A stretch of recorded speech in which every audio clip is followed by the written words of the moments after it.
मेरी मॉम ने सख्ती से कह दिया कि जो भी मुझसे शादी करना चाहता है उसे पहले ही 50 युआन देना पड़ेगा। और मेरी एल्डर सिस्टर गुआनिंग ने ये बात हर जगह फैला दी। वो बोलती थी कि थोड़ा सा मोटा है, थोड़ा सा डार्क है और थोड़ा सा छोटा है, लेकिन मेरा भाई असल में बहुत अच्छा हस्बैंड मटेरियल है। उसकी फ्रेंड्स ये सुनकर पूरी तरह अपना कंट्रोल खो बैठी और जितनी तेज हो सकता था उतनी तेज भाग गई। फिर एक दिन एक बेहद हैंडसम यंग मैन गुआनिंग के साथ बैंक्वेट हॉल में अंदर आता है। उसी पल उसकी सारी फ्रेंड्स पागल हो जाती है। ये वही भाई है जिसे तुम मोटा, डार्क और छोटा बोलती थी। असल में गुआनिंग अपने भाई को लेकर बहुत फेमस थी कि वो पूरी तरह ऑब्सेस्ड है। उसे डर था कि उसकी क्लोज फ्रेंड्स मुझ पर नजर ना डाल दे, इसीलिए वो सबको बताती रहती थी कि मैं छोटा, बदसूरत और कंजूस हूँ। उसका नतीजा ये हुआ कि बड़े होते हुए मैंने एक बार भी डेट नहीं किया और मेरे एडॉप्टिव पेरेंट्स बहुत ज्यादा परेशान हो गए थे। मिसेस गू ने हाथ उठा दिए, तुम आखिर किस तरह की वाइफ ढूंढ रहे हो? और गुआनिंग तो और भी आगे बढ़ गई। उसने साफ बोल दिया कि अगर तुम मेरे कीमती छोटे भाई से शादी करना चाहती हो तो तुम्हें उससे मुझसे भी ज्यादा प्यार करना होगा, तब हम बात करें। उस समय मैं इतना बिजी था कि अपना चेहरा उसकी बाहों में छुपाए रहता था कि मुझे किसी चीज की परवाह ही नहीं थी, इसलिए उसने कभी मेरे गालों पर फैलती हुई लाली को नहीं देखा। उसे जरा भी अंदाजा नहीं था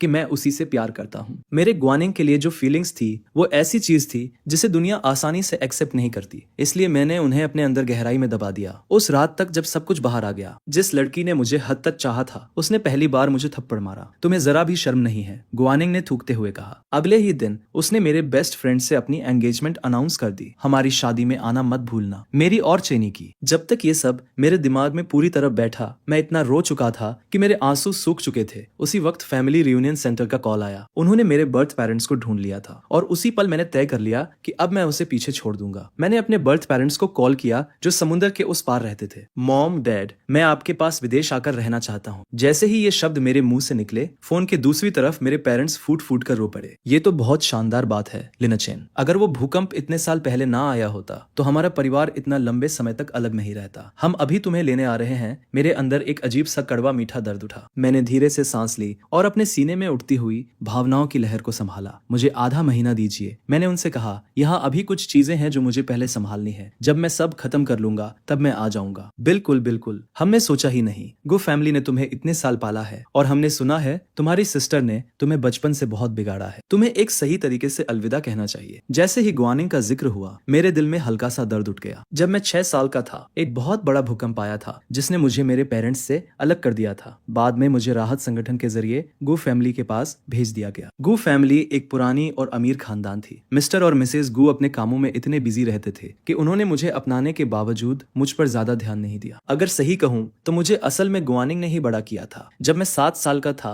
और मुझे गरज से डर लगता था, तब गुआनिंग मुझे कसकर पकड़ लेती थी और लोरी गाती थी जब तक मैं सो नहीं जाता था। जब मैं 10 साल का था और अपने क्लासमेट्स के स्नैक्स और खिलौनों को देखकर जलता था, तब गुआनिंग ने पूरा का पूरा कॉर्नर स्टोर खाली कर दिया था। उसने मुझे इतना बिगाड़ दिया था कि मैं वो छोटा प्रिंस बन गया था जिससे हर कोई जलता था। जब मैं 14 साल का था और घर पर बुखार से गिर पड़ा था, तब गुआनिंग ही थी जो सीढ़ियों पर ऊपर नीचे दौड़ती थी, मेरे लिए गर्म पानी लाती थी और मुझे एक एक घूंट करके दवा पिलाती थी। मुझे जो भी चाहिए होता, गुआनिंग मेरी आंख झपकने से पहले ही मेरे हाथ में दे देती थी। आसपास के लोग मजाक करते थे कि गुआनिंग पूरी तरह अपने भाई को लेकर पागल है। किसी को ये नहीं पता था कि उन रातों में हमारे पास सिर्फ एक दूसरे का ही सहारा था। मैं कब से उससे प्यार करने लगा था ये मुझे खुद भी नहीं पता चला, लेकिन मैंने कभी हिम्मत नहीं की कि उसे बता सकूं। मैं बस अपनी फीलिंग्स को छुपकर अपनी डायरी में लिखता था या अपने सबसे करीबी दोस्त चेंजा हुई को सब कुछ बता देता था। लेकिन मैंने कभी ये नहीं सोचा था कि चेंजा हुई सब कुछ गुआनिंग को बता देगा। उस रात गुआनिंग मेरे कमरे में आई। उसका चेहरा बिल्कुल ठंडा था। उसने मेरी डायरी ढूंढी और उसे टुकड़ों में फाड़ दिया। उसने वो सारे फटे हुए पन्ने मेरे ऊपर फेंक दिए। मैं कुछ बोल भी नहीं पाया था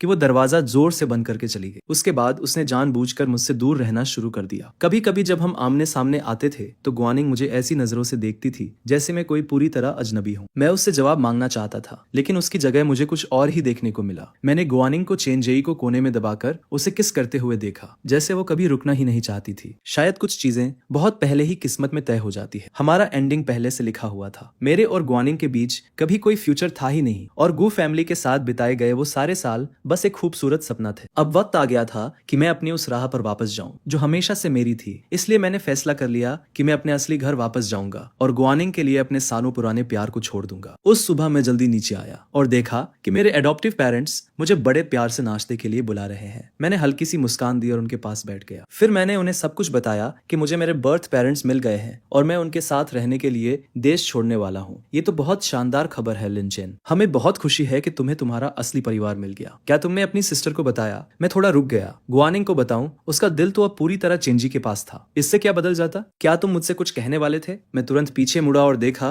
कि दरवाजे पर गुआनिंग खड़ी थी। कुछ नहीं, मैंने धीरे से जवाब दिया। तुम वापस आ गए सिस। उसने ये शब्द सुन लिए, वो शब्द जो उसने मुझसे बहुत बहुत लंबे समय से नहीं सुने थे। गुआनिंग के कदम अचानक रुक गए। वो खुद को रोक नहीं पाई और मेरी तरफ देखने लगी, सच में देखने लगी। मैंने कब उसे ऐसे बुलाना बंद कर दिया था? 18 साल की उम्र में, 15 में या उससे भी पहले, और अब मैं फिर से उसे सिस कह रहा था। गुआनिंग की नजर गहरी हो गई। वो मुझे काफी देर तक देखती रही, जैसे कुछ बदल गया हो, जैसे मेरे अंदर कुछ अलग हो गया हो। लंबी चुप्पी के बाद ही उसने नजरें हटा ली। वो आगे बढ़ी और जो गिफ्ट वो लाई थी उसे टेबल पर रख दिया। मॉम, डैड, उसने हल्के से कहा, ये चेंजी हुई की तरफ से है। वो चाहता था कि आप लोग इन्हें रखें। एक छोटा सा शुक्रिया है। उम्मीद है आपको पसंद आएंगे। हमें बहुत पसंद आए, हमें बहुत पसंद आए। चेंजी हमेशा इतने सोच समझकर गिफ्ट चुनता है। क्या तुमने हमारी तरफ से उसे थैंक यू कहा? गुआनिंग, अगली बार जब तुम उसके घर जाओ तो कैबिनेट से वो रेड टी का डिब्बा साथ ले जाना, और अगर तुम इस वीकेंड फ्री हो तो उसे और उसके पेरेंट्स को घर बुलाना। ये साफ था, वो लोग पहले से ही शादी की तैयारी कर रहे थे। मैं वहीं बैठा रहा और चुपचाप उन्हें देखता रहा। अकेलेपन की एक लहर मेरे अंदर से गुजर गई। मैंने अपने नाखून को अपनी हथेली में दबाया, फिर छोड़ दिया। उस पल मुझे सब कुछ फिर से साफ साफ महसूस हुआ। मैं बस एक बाहरी इंसान था, लेकिन अब इससे कोई फर्क नहीं पड़ता था। जल्द ही ये सब मेरी चिंता का हिस्सा नहीं रहेगा। ये सोचकर मैं खड़ा हुआ, शांत और चुपचाप, और अपने कमरे की तरफ चला गया।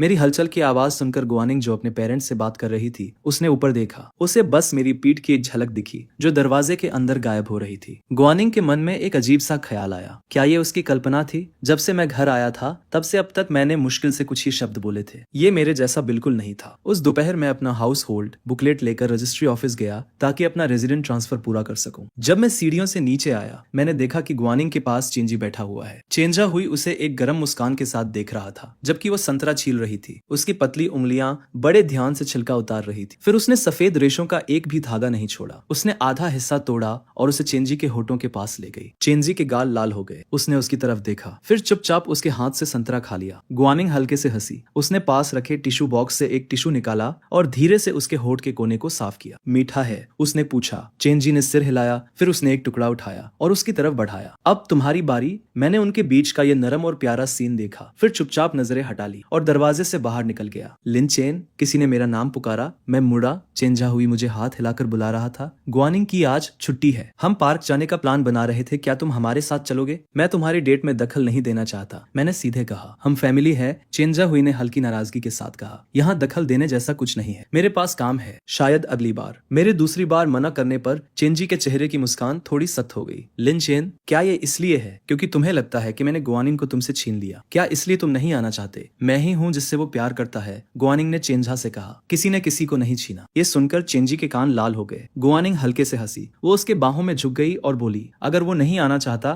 तो कोई बात नहीं, उसे रहने दो। हाँ, मुझे रहने दो। अब हम सब अपनी अपनी अलग राह पर जा रहे थे। मैंने दोनों को एक शालीन गुड बाय कहा, फिर मुड़कर बाहर चला गया। रजिस्ट्री ऑफिस में रेजिडेंट ट्रांसफर खत्म करने के बाद मैं सीधे रेसिंग टीम के क्लब हाउस गया। ऑफिस की एक पूरी दीवार ट्रॉफी और रेस की तस्वीरों से भरी हुई थी, हर एक इंच। मैं उसे देखता रहा और मेरे अंदर यादों और झिझक का एक गहरा दर्द उठने लगा। मुझे उम्मीद नहीं थी कि जाना इतना अचानक होगा। कोच मैंग बाहर से अंदर आए। उन्होंने मेरे कंधे पर हाथ रखा और मैं उस इंसान को देख रहा था जिसने मुझे 10 साल तक ट्रेन किया था। जो दुख मैंने अभी दबाया था वो फिर से उभरकर मेरे गले में अटक गया। मैंने अपनी उंगली का नाखून हथेली में दबाया और गहरी सांस ली। कोच मैंग, मैं देश छोड़कर जा रहा हूँ। मेरे बर्थ पेरेंट्स मुझे मिल गए हैं। मैं उनके साथ जाकर बसना चाहता हूँ। ये तो अच्छी खबर है, उन्होंने कहा। क्या तुम वहाँ जाकर भी रेसिंग जारी रखोगे? रेसिंग मेरा सपना है, हमेशा से रहा है। मैं इसे कभी नहीं छोड़ूं। मैं जहाँ भी रहूं इसे जारी रखूंगा। लेकिन तुम अभी जा रहे हो। सीजन की सबसे बड़ी रेस आने वाली है। इस बार तुम्हारे पास चैंपियन बनने का असली मौका है। मैंने अपने पेरेंट्स से बात कर ली है। मैं यहाँ सब कुछ खत्म करके जाऊंगा। अभी आधा महीना बाकी है। ये एक रेस के लिए काफी है। कोच मैंग ने आखिरकार राहत की सांस ली और फिर से मेरे कंधे पर हाथ थपथपाया। मैं कुछ देर और उनके साथ बात करता रहा। जब मैं अपना बैग लेकर घर के लिए निकला तब काफी देर हो चुकी थी। लेकिन जैसे ही मैंने दरवाजा खोला, चेंजी अभी भी वहाँ था। मैंने सुना तो समझ आया कि वो लोग शादी की तैयारी की बातें कर रहे थे। अंदर चेंजा हुई कह रहा था, उन सारे गाउन स्टाइल्स ने मैं पूरी तरह कंफ्यूज हो गया हूँ। मुझे समझ ही नहीं आ रहा कौन सा कौन है। मैं सोच रहा था कि लिन चेन से मदद मांग लूं। हम इतने सालों से क्लोज हैं, उसे मेरी पसंद पता है। जैसे ही ये शब्द उसके मुंह से निकले, मैं अंदर आया। लिन चेन, तुम्हारा होने वाला जीजा इन चीजों को लेकर काफी उलझा हुआ है। क्यों ना तुम कुछ दिन उसके साथ रहकर शादी की चीजें चुनने में मदद कर दो। मैंने देखा कि चेंजी हुई की आंखों के कोने पर मुस्कान फैल गई, लेकिन जैसे ही उसकी नजर मुझसे मिली, वो मुस्कान एक स्मर्क में बदल गई। मैंने नीचे देखा,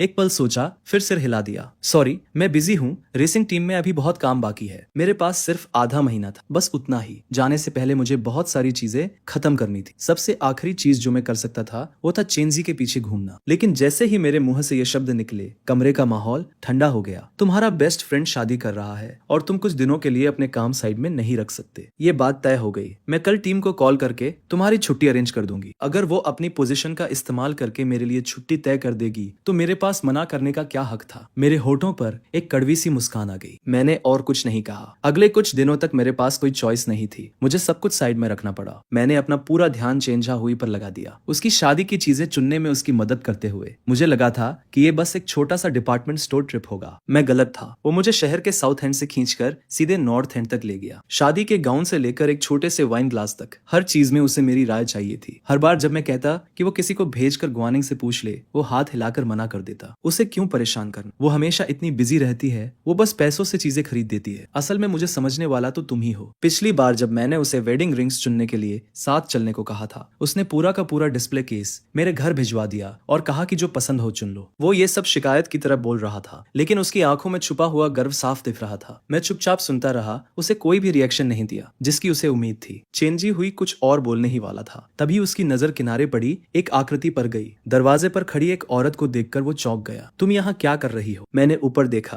और उसी वक्त उसे भागते हुए ग्वानिंग की बाहों में जाते देखा। ग्वानिंग ने उसे पकड़ लिया और कहा, तुमने कहा था कि शहर के बाहर वाले माउंटेन श्राइन जाना है। मैंने आधा दिन की छुट्टी ली है ताकि तुम्हें वहां ले जा सकूं। पिछले कुछ दिनों से लिन चेन मेरे साथ था। हमारे साथ चलो, चेंजी हुई ने मेरी तरफ मुड़कर कहा। ग्वानिंग ने मेरी तरफ देखा तक नहीं, उसने बस बैग उठाए और बाहर चली गई। दूर कहीं घंटियों की आवाज गूंज रही थी और सुबह की धुंध धीरे धीरे हट रही थी। श्राइन के बाहर का पहाड़ी नजारा धीरे धीरे सामने आने लगा। मैं सिर झुकाकर बस अपने पैरों के नीचे पत्थर के रास्ते को देखता हुआ एक एक कदम आगे बढ़ रहा था। ये क्या है? अचानक आई आवाज ने मेरे ख्याल तोड़ दिए। मैंने ऊपर देखा। चेंजी हुई एक बड़े विशिंग ट्री के सामने खड़ा था। वो उसकी शाखाओं पर बंधी प्रेयर रिबन्स को ध्यान से पढ़ रहा था। लिन चेन हर साल खुशियों से भरा रहे, हर साल उसे उसकी उम्मीद से ज्यादा मिले। लिन चेन की जिंदगी दुआओं से भरी रहे, उसे कोई बीमारी ना हो और जो भी उससे मिले वो उसके साथ अच्छा व्यवहार करे। मेरा लिन चेन सुबह से रात तक सुरक्षित रहे, हर मौसम में सुरक्षित रहे। तुम्हारी अपनी ग्वानिंग। इन रिबन्स को पढ़ते हुए मेरे अंदर कुछ गहराई में कांप उठा। मेरे ख्याल दूर कहीं भटक गए। उस भूकंप की वजह से मेरी सेहत कभी पहले जैसी नहीं रही थी। हर कुछ दिनों में मुझे छोटी मोटी बीमारी हो जाती थी और हर हफ्ते कुछ न कुछ गंभीर हो जाता था। मुझे जल्दी ठीक करने के लिए ग्वानिंग हर हफ्ते इस श्राइन आती थी और मेरे लिए प्रेयर रिबन बांधती थी, मेरी सलामती की दुआ करती थी। मुझे कभी एहसास ही नहीं हुआ कि उसने इतने सालों में कितने रिबन्स बांध दिए थे। रिबन्स अब भी उस पेड़ पर थे, लेकिन मैं और ग्वानिंग अब कभी पहले जैसे नहीं हो सकते थे। तुम दोनों सच में बहुत क्लोज हो, चेंजा हुई ने कहा। मुझे तो ऐसा लग रहा है जैसे मैं तीसरा इंसान हूँ। वो पढ़ना रोक देता है, उसका चेहरा थोड़ा गहरा हो जाता है और वो मुड़कर जाने लगता है। ऐसा मत करो, ग्वानिंग ने कहा। तुम मेरे होने वाले हस्बैंड हो, वो बस मेरा भाई है। अगर तुम्हें ये पसंद नहीं है तो मैं इन्हें हटवा दूंगी। बिना एक पल सोचे वो मुड़ी और अपने अटेंडेंट्स को आदेश दिया कि पेड़ से हर एक रिबन को उतार दे। एक के बाद एक रिबन नीचे गिरने लगे। लापरवाही से उन पर पैर पड़ रहे थे, कीचड़ से गंदे हो रहे थे। कुछ ही देर में वो पेड़ फिर से भर गया, लेकिन इस बार हर रिबन पर सिर्फ चेंजी हुई के लिए ग्वानिंग के लिखे हुए प्यार भरे शब्द थे। चेंजी हुई फिर से मुस्कुराने लगा। उसने मुझे एक घमंडी और संतुष्ट नजर से देखा। लिन चेन को बुरा नहीं लगेगा, एक भाई हस्बैंड से ऊपर नहीं हो सकता। बस इतना सुनना ही काफी था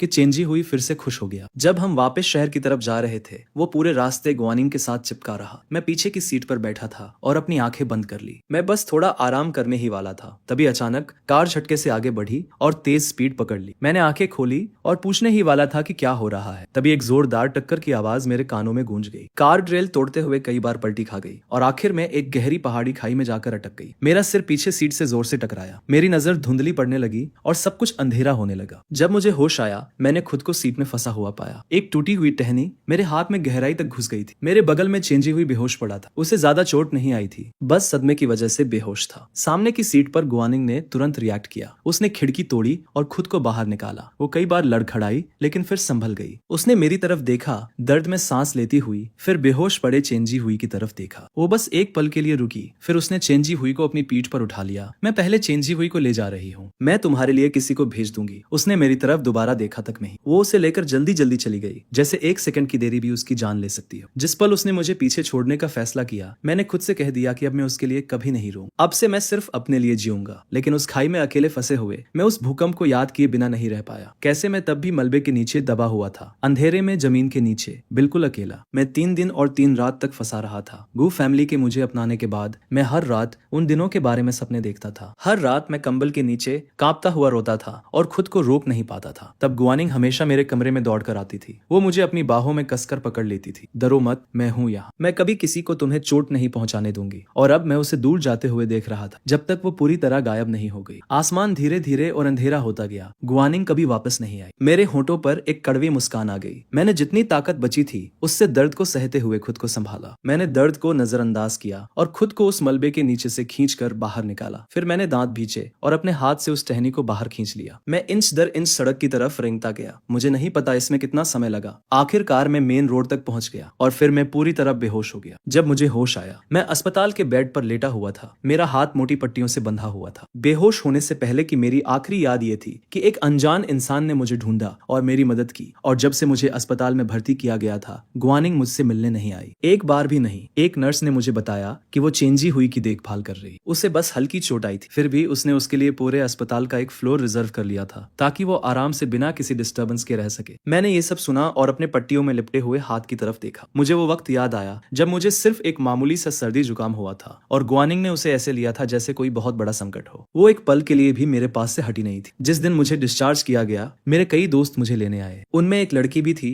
जिसने पहले मुझे प्रपोज करने की कोशिश की थी। जब उसने मुझे फूल दिए, मैंने आदतन मना करने के लिए हाथ बढ़ाया, लेकिन वो घबरा गई और मेरी बात काट दी। लिन चेन, गलत मत समझना, ये बस तुम्हारे ठीक होकर बाहर आने की खुशी में है। मुझे पता है तुम जल्द ही जा रहे हो। मैं बस चाहती हूँ कि तुम जहाँ भी जाओ खुश रहो। उसकी बात सुनकर मैं थोड़ा चौंक गया। मैं एक पल के लिए रुका, फिर धीरे से उसे थैंक यू कहा। लेकिन जैसे ही मैं मुड़ा, मैंने दरवाजे पर गुआनिंग को खड़ा देखा। वो बहुत कम गुस्सा दिखाती थी, लेकिन इस वक्त उसका चेहरा पूरी तरह ठंडा हो गया था। उसने मेरे हाथ में फूलों को देखा, फिर बिना कुछ कहे मुड़कर चली गई। मैं वहीं खड़ा रह गया, कंफ्यूज, उसे आखिर गुस्सा किस बात का था। मैंने ज्यादा सोचा नहीं। जब मैं घर पहुंचा, मैंने फूलों को एक वास में रख दिया। तभी मेरे दरवाजे पर अचानक दस्तक हुई। मैंने दीवार का सहारा लिया और धीरे धीरे दरवाजे तक गया। मैंने दरवाजा खोला और सामने गुआनिंग खड़ी थी। जब से उसे मेरे फीलिंग्स के बारे में पता चला था, हमारे बीच सब कुछ बर्फ जैसा ठंडा हो गया था। उसने तब से मेरे दरवाजे पर कभी दस्तक नहीं दी थी, तो वो अब यहाँ क्यों आई थी? मैं कुछ बोल पाता उससे पहले ही गुआनिंग ने मुझे अचानक से गले लगा लिया। उसकी उस अचानक हरकत से मैं कुछ कदम पीछे लड़खड़ा गया। अगली सुबह मैं बाहर निकला तो देखा गुआनिंग मेरी तरफ आ रही थी। उसकी भौहें सिकुड़ी हुई थी। मैं तुम्हारे कमरे में क्यों था? उसे पिछली रात की कोई याद नहीं थी। मैं समझाने ही वाला था कि उसने तेज आवाज में मुझे रोक दिया। क्या तुम मुझे वहां लेकर गए थे? लिनचेन, मैंने तुम्हें पहले ही कहा है कि हमारे बीच कुछ नहीं है और कभी होगा भी नहीं। मैं शादी कर रही हूँ। क्या तुम अभी भी इसी बात को पकड़े हुए हो? मैं कुछ पल के लिए चुप खड़ा रहा, फिर मैंने सिर झुका लिया और कुछ नहीं कहा। क्या फायदा था? उसकी नजर में उससे प्यार करना पहले ही एक गुनाह था। अब मैं जो भी करता उसके लिए गलत ही था। जब उसने मुझे चुपचाप खड़ा देखा, आंखें लाल और झुकी हुई, उसकी सांसों में हल्का सा बदलाव आया। वो शायद एक कदम आगे बढ़ने वाली थी। तभी बाहर से एक नरम आवाज आई, वार्निंग।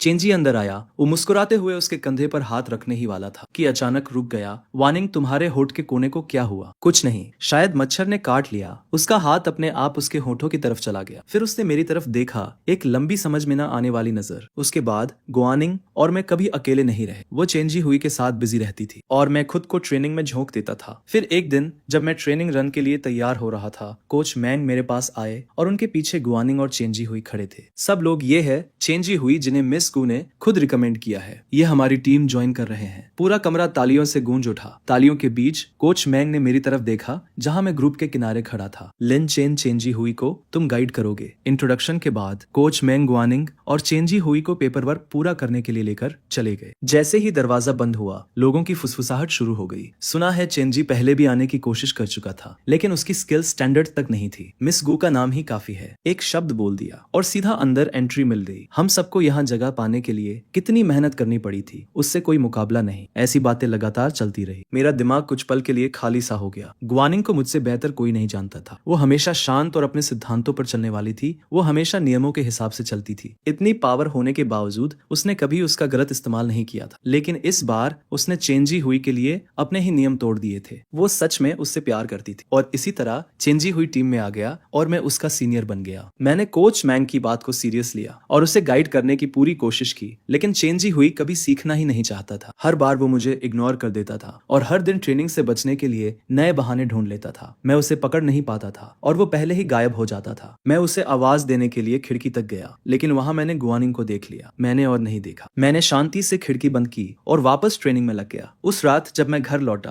तो देखा गुआनिंग गेट के पास खड़ी थी। उसका चेहरा समझ नहीं आ रहा रहा था, लेकिन ऐसा लग रहा था जैसे वो मेरा इंतजार कर रही थी। मैं कुछ पूछता उससे पहले ही उसकी आवाज ठंडी और तेज आई। लिन चेंजी हुई को टारगेट करना बंद करो। अगर तुम्हें उससे कोई दिक्कत है तो सीधे बोलो। मैं पहले से ही थका हुआ था। उसकी ये बात सुनकर मेरे अंदर एक साथ बहुत सारी भावनाएं उमड़ पड़ी। दर्द, दुख, बेबसी। ये समझने के लिए किसी जीनियस की जरूरत नहीं थी कि चेंजी हुई ने उससे बात घुमा दी थी। मैंने खुद को समझाने की कोशिश भी नहीं की। मैं बस उसके पास से निकलकर अपने कमरे में चला गया। उसके बाद मैंने चेंजी हुई को लेकर बहुत ढील दे दी, जिससे वो और ज्यादा घमंडी हो गया। वो बस ट्रैक पर आता, साइन करता और फिर गायब हो जाता। बाकी लोग उसे टोकना चाहते थे। मैंने उन्हें रोक दिया। मैंने सिर हिलाया। ये उसकी जिंदगी है। अगर वो फेल होगा तो टीम से बाहर हो जाएगा। ये उसकी जिम्मेदारी है। और सच कहूं तो अब मेरे पास उसके पीछे भागने का टाइम भी नहीं था। मुझे लगा यहीं सब खत्म हो जाएगा, लेकिन फिर गुआनिंग खुद मुझे ढूंढते हुए आई। अचानक से उसने कहा कि मैं अपनी आने वाली रेस की जगह चेंजी को दे दूं। पहले तो मुझे समझ ही नहीं आया कि वो क्या कह रही है। जब उसने दोबारा पूछा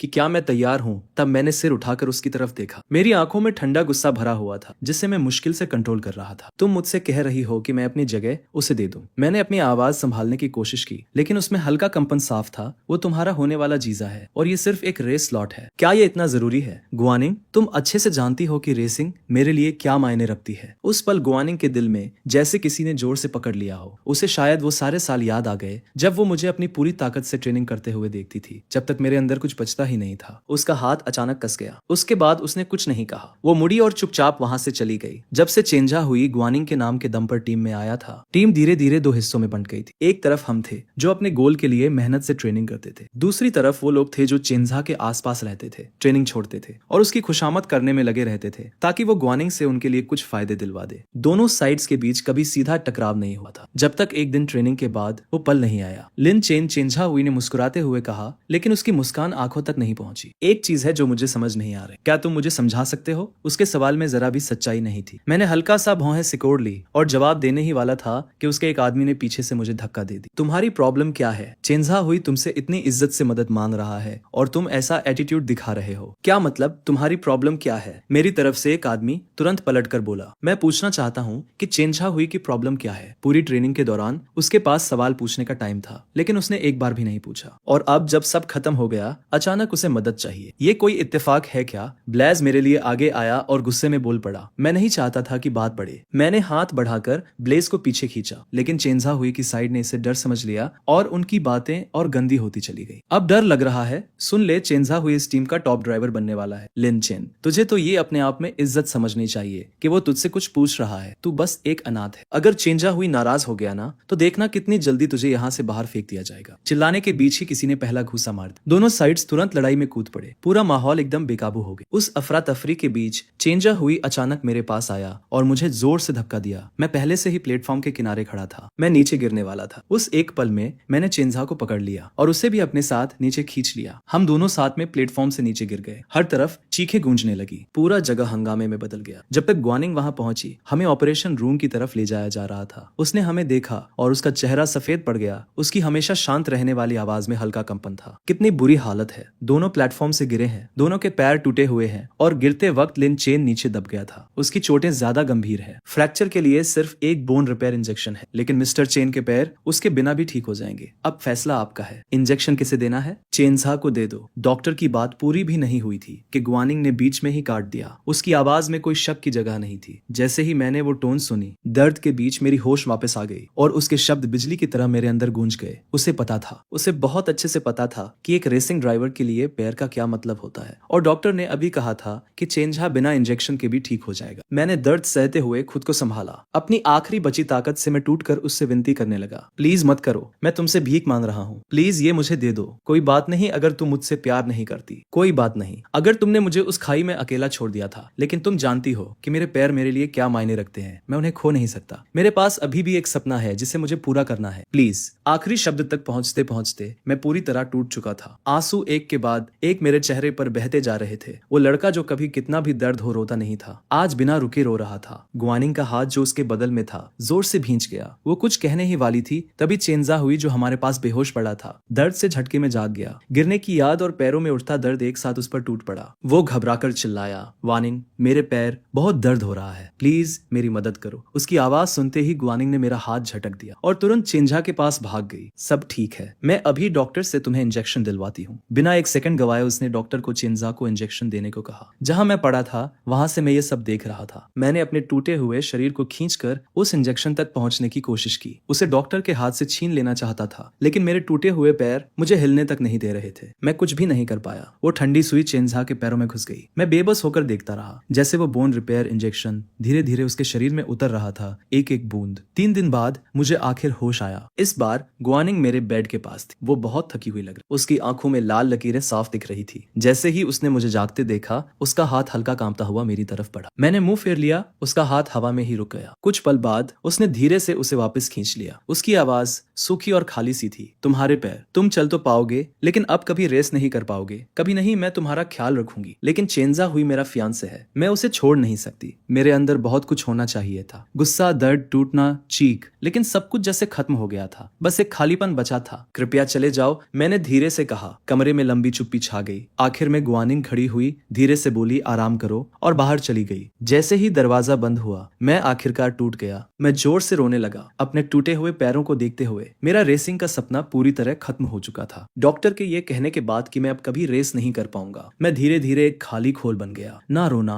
ना हंसना, बस कुर्सी पर बैठकर खिड़की के बाहर खाली नजरों से देखना। दिन गुजरते गए, जब तक वो रेस का दिन नहीं आ गया। गू फैमिली के रोकने के बावजूद मैं खुद को घसीटते हुए रेस ट्रैक तक पहुंच गया। मैं सबसे आखिरी रो में जाकर बैठ गया और ट्रैक की तरफ देखते हुए बस चुपचाप बैठा रहा। मैंने देखा कि चेंजी हुई मेरे स्लॉट्स में ट्रैक पर उतरा और वो सारी तालियां और फूल ले रहा था जो असल में मेरे होने चाहिए थे। रेस खत्म होने के बाद गुआनिंग हाथ में फूल लेकर आगे बढ़ी। बाकी लोग भी चेंजी हुई के आसपास इकट्ठा होकर उसे बधाई देने लगे। मैं वहीं अकेला बैठा रहा, भीड़ को आते जाते देखता रहा, और फिर धीरे धीरे पूरा मैदान खाली होता गया। मुझे नहीं पता कितना वक्त गुजर गया जब मैं आखिरकार उठा और उनकी तरफ चल पड़ा। गुआनिंग ने मुझे आते देखा और तुरंत चेंजी हुई के सामने खड़ी हो गई। अगर तुम गुस्से में हो तो मुझ पर निकाल लो, उसे चोट मत पहुंचाना। मैं गुस्से में नहीं हूँ, मैं तुम्हें एक गिफ्ट देने आया हूँ। मेरी ये बात सुनकर वहां खड़े सभी लोग हैरान रह गए। मेरे साथ चलो, इतना कहकर मैं मुड़ गया और वेन्यू से बाहर निकल गया। जैसे ही वो बाहर आए, आसमान में एक पटाखा फूटा। वो खुला और रोशनी की पंखुड़ियां ऐसे बरसने लगी जैसे आसमान से फूल गिर रहे हो। एक के बाद एक पटाखे रात के आसमान को चमकाने लगे। गुआनिंग की आंखों में हैरानी की चमक आई। फिर उसने मेरी आवाज सुनी। गुआनिंग, तुम्हें याद है वो रात जब मैंने अपनी पहली रेस जीती थी? तुमने मेरे लिए पटाखे जलाए थे, पूरा आसमान भर दिया था तुमने कहा था कि मेरी बाकी जिंदगी भी हवा की तरह आजाद और चमकदार हो। आज मैं वही पटाखे तुम्हें लौटा रहा हूँ। तुम्हें और मेरे ब्रदर इन लॉ को साथ में पूरी जिंदगी बिताने की शुभकामनाएं दे रहा हूँ। ब्रदर इन लॉ शब्द सुनते ही जैसे उसे झटका लगा। गुआनिंग की आंखें सीधे मेरी तरफ टिक गई। ये पहली बार था जब मैंने सबके सामने चेंजी हुई को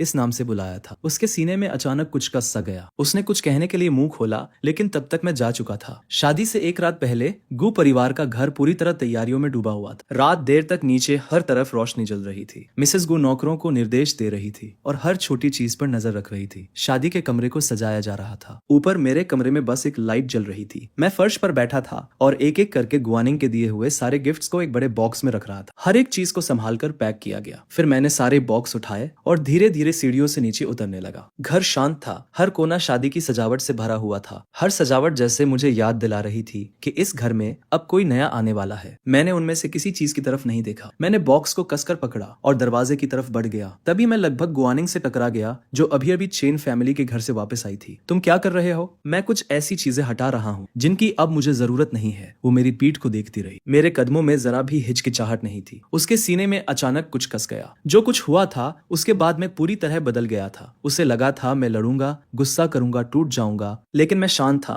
डराने वाला शांत। मैं मुड़ा और उसकी तरफ देखा। चेंजी हुई चाहता है कि तुम उसका बेस्ट मैन बनो। वो अब मेरा ब्रदर इन लॉ है, मेरा दोस्त नहीं। मेरे जैसे इंसान का वहां खड़ा होना ठीक नहीं होगा। तुम किसी और से कह दो। मैंने कुछ और नहीं कहा और धीरे धीरे वहां से चला गया। ऐसा नहीं था कि मैं इसके लायक नहीं था। असल में शादी वाले दिन मैं वहां होता ही नहीं। शादी से एक रात पहले मैं एक बॉक्स लेकर मिस्टर और मिसेस गू के पास गया। मॉम, डैड, मैं कल शादी में नहीं आ पाऊंगा। मेरे असली माता पिता ने मेरे लिए सुबह की फ्लाइट बुक कर दी है। मैं तब जा रहा हूँ। इतनी अचानक? ये अचानक नहीं है। मुझे बहुत पहले ही चला जाना चाहिए था। मैंने बॉक्स खोला। ये वो पैसे हैं जो मैंने सालों में बचाए। पिछले 15 सालों में गू फैमिली ने मुझ पर जो भी खर्च किया सब इसमें है। मैं हल्का सा मुस्कुराया और सिर हिलाया, फिर अपनी जेब से एक मोटा लिफाफा निकालकर उनकी तरफ बढ़ाया। मिस्टर और मिसेस गू ने तुरंत सिर हिलाया और पैसे वापस मेरे हाथ में देने की कोशिश की। मैंने मजबूती से वापस उनकी तरफ धकेल दिया। प्लीज, आपको ये लेना ही होगा। फिर मैं जमीन पर घुटनों के बल बैठ गया और सिर झुका दिया। पूरे 3 बार मैंने झुककर प्रणाम किया। मॉम, डैड, इन 15 सालों के लिए धन्यवाद। आप लोगों ने जो भी किया है मैं उसे पूरी जिंदगी याद रखूंगा और कभी नहीं नहीं भूलूंगा। अब से मैं आपके साथ नहीं रहूंगा। मैं उम्मीद करता हूँ कि आप दोनों स्वस्थ रहे और लंबी खुशहाल जिंदगी जिए। जब मैंने सिर उठाया तो मेरी आंखों में आंसू चमक रहे थे। मेरे माथे पर हल्का सा खून का निशान था। शादी वाले दिन गुआनिंग को निकल जाना चाहिए था, लेकिन वो अभी भी वहीं खड़ी थी। वो मेरे कमरे के बाहर खड़ी थी, इधर उधर चल रही थी और बंद दरवाजे को घूर रही थी। उसके सीने में एक तेज दर्द उठा। उसे लग रहा था कि अगर वो अभी चली गई तो कुछ ऐसा खो देगी जो कभी वापस नहीं मिलेगा। मैंने दरवाजा खोला और वो वहीं खड़ी थी। क्या हुआ? मेरी आंखों की दूरी और चेहरे की ठंडक देखकर उसका दिल कांप गया। तुम मेरे साथ क्यों नहीं चलती? मैं एक पल के लिए रुका, जाकर उसे और चेंजी हुई को सबके सामने देखूं। मैंने अपनी घड़ी की तरफ देखा। मेरे पास अभी वक्त नहीं है, मुझे अभी एक जरूरी काम पूरा करना है। मैं वहां मिलूंगा। गुआनिंग कुछ और कहना चाहती थी, लेकिन नीचे से मिसेस गू की आवाज ऊपर आई। वार्निंग, समय हो गया है। मैंने उसके सामने मना कर दिया था। नीचे से उसके माता पिता बार बार बुला रहे थे, फिर भी गुआनिंग वहीं खड़ी रही। जब आवाजें और तेज हो गईं, तब उसने अपने अंदर उठ रही घबराहट को दबाया। सेरेमनी शुरू होने से पहले मुझसे मिलना, उसने कहा। मुझे तुमसे एक जरूरी बात कहनी है। मैंने कुछ नहीं कहा, मैं बस नीचे देखते हुए खड़ा रहा। मेरी आंखें शांत और दूर थी। गुआनिंग इसे ऐसे जाने देने वाली नहीं थी। उसने फिर से कहा, जो मुझे कहना है वो बहुत जरूरी है, तुम्हें आना ही होगा। मैं समझ गया कि वो बिना जवाब लिए नहीं जाएगी, इसलिए मैंने झूठ बोलते हुए सिर हिला दिया। ठीक है, शायद इससे उसे थोड़ी राहत मिली। उसने आखिरकार दरवाजे को पकड़े हुए हाथ को छोड़ा और मुड़कर जाने लगी। मैंने उसे नीचे जाते देखा और फिर उसे शादी की गाड़ी में बैठते हुए देखा। एक एक करके बाकी लोग भी आए और पीछे की गाड़ियों में बैठ गए। आखिर में रस्मी तोपे दागी गई। शादी का जुलूस आगे बढ़ने लगा और मेरी नजरों में छोटा होता गया, जब तक कि पूरी तरह गायब नहीं हो गया। तुम्हारी शादी मुबारक हो, गुआनिंग, मैंने धीरे से कहा और मेरी नजरें खाली सड़क पर टिकी रही। अलविदा। फिर मैंने वो सूटकेस उठाया जो मैंने कई दिन पहले पैक किया था और धीरे धीरे सीढ़ियां उतरकर दरवाजे से बाहर निकल गया, एक एक कदम बढ़ाते हुए एयरपोर्ट की तरफ। मैंने पीछे मुड़कर नहीं देखा। चेन और गू फैमिली की शादी पूरे शुंगू शहर में चर्चा का विषय बन गई थी। जुलूस आने से काफी पहले ही सड़कों के दोनों तरफ भीड़ लग गई थी। सब लोग गू फैमिली के शादी वाले मिठाई फेंकने का इंतजार कर रहे थे। चारों तरफ से शुभकामनाएं सुनाई दे रही थी, लेकिन शादी की गाड़ी के अंदर बैठी गुआनिंग को इनमें से कुछ भी महसूस नहीं हो रहा था। वो बार बार आज सुबह के बारे में सोच रही थी, जब वो मेरे दरवाजे के बाहर खड़ी थी और उसका दिल अजीब तरीके से धड़क रहा था। उसके अंदर की बेचैनी फिर से बढ़ने लगी। उसे बार बार लग रहा था कि कुछ उससे छूट चुका है, कुछ ऐसा जिसका नाम भी वो नहीं रख पा रही थी। क्योंकि गू फैमिली का दर्जा चेन फैमिली से ऊंचा था, इसलिए गुआनिंग खुद चेन के घर आई थी। गू फैमिली को दूल्हे के दुल्हन को लेने आने वाली परंपरा में कोई दिलचस्पी नहीं थी। वो दुनिया को एक बात साफ बताना चाहते थे, गुआनिंग का चेंजी से शादी करना चेन फैमिली के लिए बहुत बड़ा सौभाग्य था। उनकी बेटी नीचे शादी कर रही थी, ऊपर नहीं जा रही थी। चेन का घर भी पूरी तरह सजाया गया था, हर तरफ लाल और सुनहरे कपड़े लगे हुए थे। चेंजी के ग्रूम्समैन बालकनी में खड़े होकर गू फैमिली के जुलूस का इंतजार कर रहे थे। आखिरकार 11 बजे और गू फैमिली का काफिला नजर आया। ग्रूम्समैन उत्साह में चेंजा के पास दौड़ पड़े। वो आ गई, मिस गू आ गई। म्यूजिक और जश्न के बीच गुआनिंग आखिरकार दूसरी मंजिल पर पहुंची। हाथ में बुके लिए वो चेंजोई के कमरे में दाखिल हुई। गुआनिंग को शादी के जोड़े में देखकर चेंजोई का दिल जोर से धड़क उठा। वो सच में उससे शादी करने जा रहा था। हल्के फुल्के दरवाजे वाले खेलों के बाद गुआनिंग और चेंजोई शादी की गाड़ी में बैठे और बैंक्वेट हॉल की तरफ निकल गए। पूरे रास्ते चेंजोई उसे देखता रहा। कुछ अजीब लग रहा था। जब से उसने उसे रिसीव किया था, तब से अब तक गुआनिंग कहीं और ही खोई हुई लग रही थी। उसने हाथ बढ़ाकर उसके गाउन का किनारा हल्के से खींचा। वानिंग, क्या बात है? तुम खुश नहीं लग रही। मैं कल रात शादी के बारे में सोच रही थी, नींद नहीं आई, बस नर्वस थी, गुआनिंग ने जवाब दिया। चेंजी हुई ने यह मान लिया और बात को वहीं छोड़ दिया। उसने धीरे से अपना हाथ उसके कंधे पर रख दिया। गाड़ी वेन्यू पर पहुंच गई। वो अंदर गए और वेटिंग रूम में आराम करने लगे। कुछ देर बात करने के बाद गुआनिंग उठी और बाहर चली गई। उसे याद आया कि उसने सुबह मुझसे क्या कहा था और उसने तुरंत स्टुअर्ड को बुलाया। उसने उससे कहा कि मुझे उसके पास लेकर आए। इंतजार करते हुए उसके अंदर एक अजीब सी उलझन फैल गई। वो मुझे बताना चाहती थी कि अब चेंजी हुई मेरा ब्रदर इन लॉ है और मेरे दिल में जो भी हो मुझे उसके सामने कभी नहीं दिखाना चाहिए, और ये भी कि चेंजा ही के गू घर में आने के बाद भी मेरे लिए वहाँ जगह बनी रहेगी। मुझे जाने की जरूरत नहीं है। उसके दिल में मैं अभी भी उसका छोटा भाई था। उसने बहुत सारी बातें सोच रखी थी जो वो मुझसे कहना चाहती थी, यहाँ तक कि कैसे शुरू करेगी ये भी सोच लिया था। लेकिन जब उसने स्टुअर्ट को अकेले वापस आते देखा तो उसने जो कुछ भी तैयार किया था वो सब घबराहट में गायब हो गया। लिन चेन कहाँ है? स्टुअर्ट ने मुंह खोला। उसे समझ नहीं आ रहा था कि कहाँ से शुरू करे। जब उसे मुझे ढूंढने भेजा गया था तब वो सीढ़ियों पर मिस्टर और मिसेस गू से टकरा गया था। जब उन्होंने सुना कि उसे क्यों भेजा गया है तो उन्होंने एक दूसरे की तरफ देखा। अब तक लिन चेन शायद प्लेन में बैठ चुका होगा। शादी शुरू होने वाली थी। अगर गुआनिंग अभी मुझे ढूंढने जाती तो उसे सब पता चल जाता और सब कुछ बिगड़ जाता। इसलिए उन्होंने स्टुअर्ट से झूठ बोलने को कहा। उससे कहो कि मेरी टांग में दर्द बढ़ गया है और मैं घर वापस आराम करने चला गया हूँ। इससे और पक्का दिखाने के लिए उन्होंने एक नोट भी दिया जो मैंने पहले लिखा था। उसने कभी नहीं देखा था। उसने मेरी ही लिखावट में लिखा था कि तबीयत ठीक नहीं है, पहले घर जा रहा हूँ। गुआनिंग ने वो नोट लिया और उसे घूरने लगी। उसकी भौहें सिकुड़ गईं। उसे कुछ कहने ही वाली थी थी कि तभी हॉल में एंकर की आवाज गूंज उठी, सेरेमनी शुरू होने वाली है, दुल्हन तैयार हो जाए। ग्वानिंग जो कदम आगे बढ़ाने वाली थी वो धीरे से पीछे हट गया। वो मुड़ी और सेरेमनी की तरफ चल दी। स्टुअर्ट ने उसे जाते हुए देखा और धीरे से राहत की सांस ली। धीमी और सॉफ्ट पियानो की आवाज माहौल में फैल गई। ग्वानिंग ने रास्ते के आखिर में खड़े चेंजी हुई की तरफ देखा और धीरे धीरे उसकी तरफ चलने लगी। चेंजी के चेहरे की खुशी छुपाए नहीं छुप रही थी, लेकिन अचानक ग्वानिंग के दिमाग में एक ख्याल आया। लिन चेन दूल्हे के सूट में कैसा दिखता? वो हमेशा से थोड़ा शरारती था। वो शायद क्लासिक टक्सीडो नहीं पहनता। वो ब्लैक और गोल्ड में कुछ चुनता जैसा उसे हमेशा पसंद था, और वो रास्ते के आखिर में खड़ा होकर उसका इंतजार नहीं करता। वो खुद हल्के कदमों से उसकी तरफ चलता हुआ आता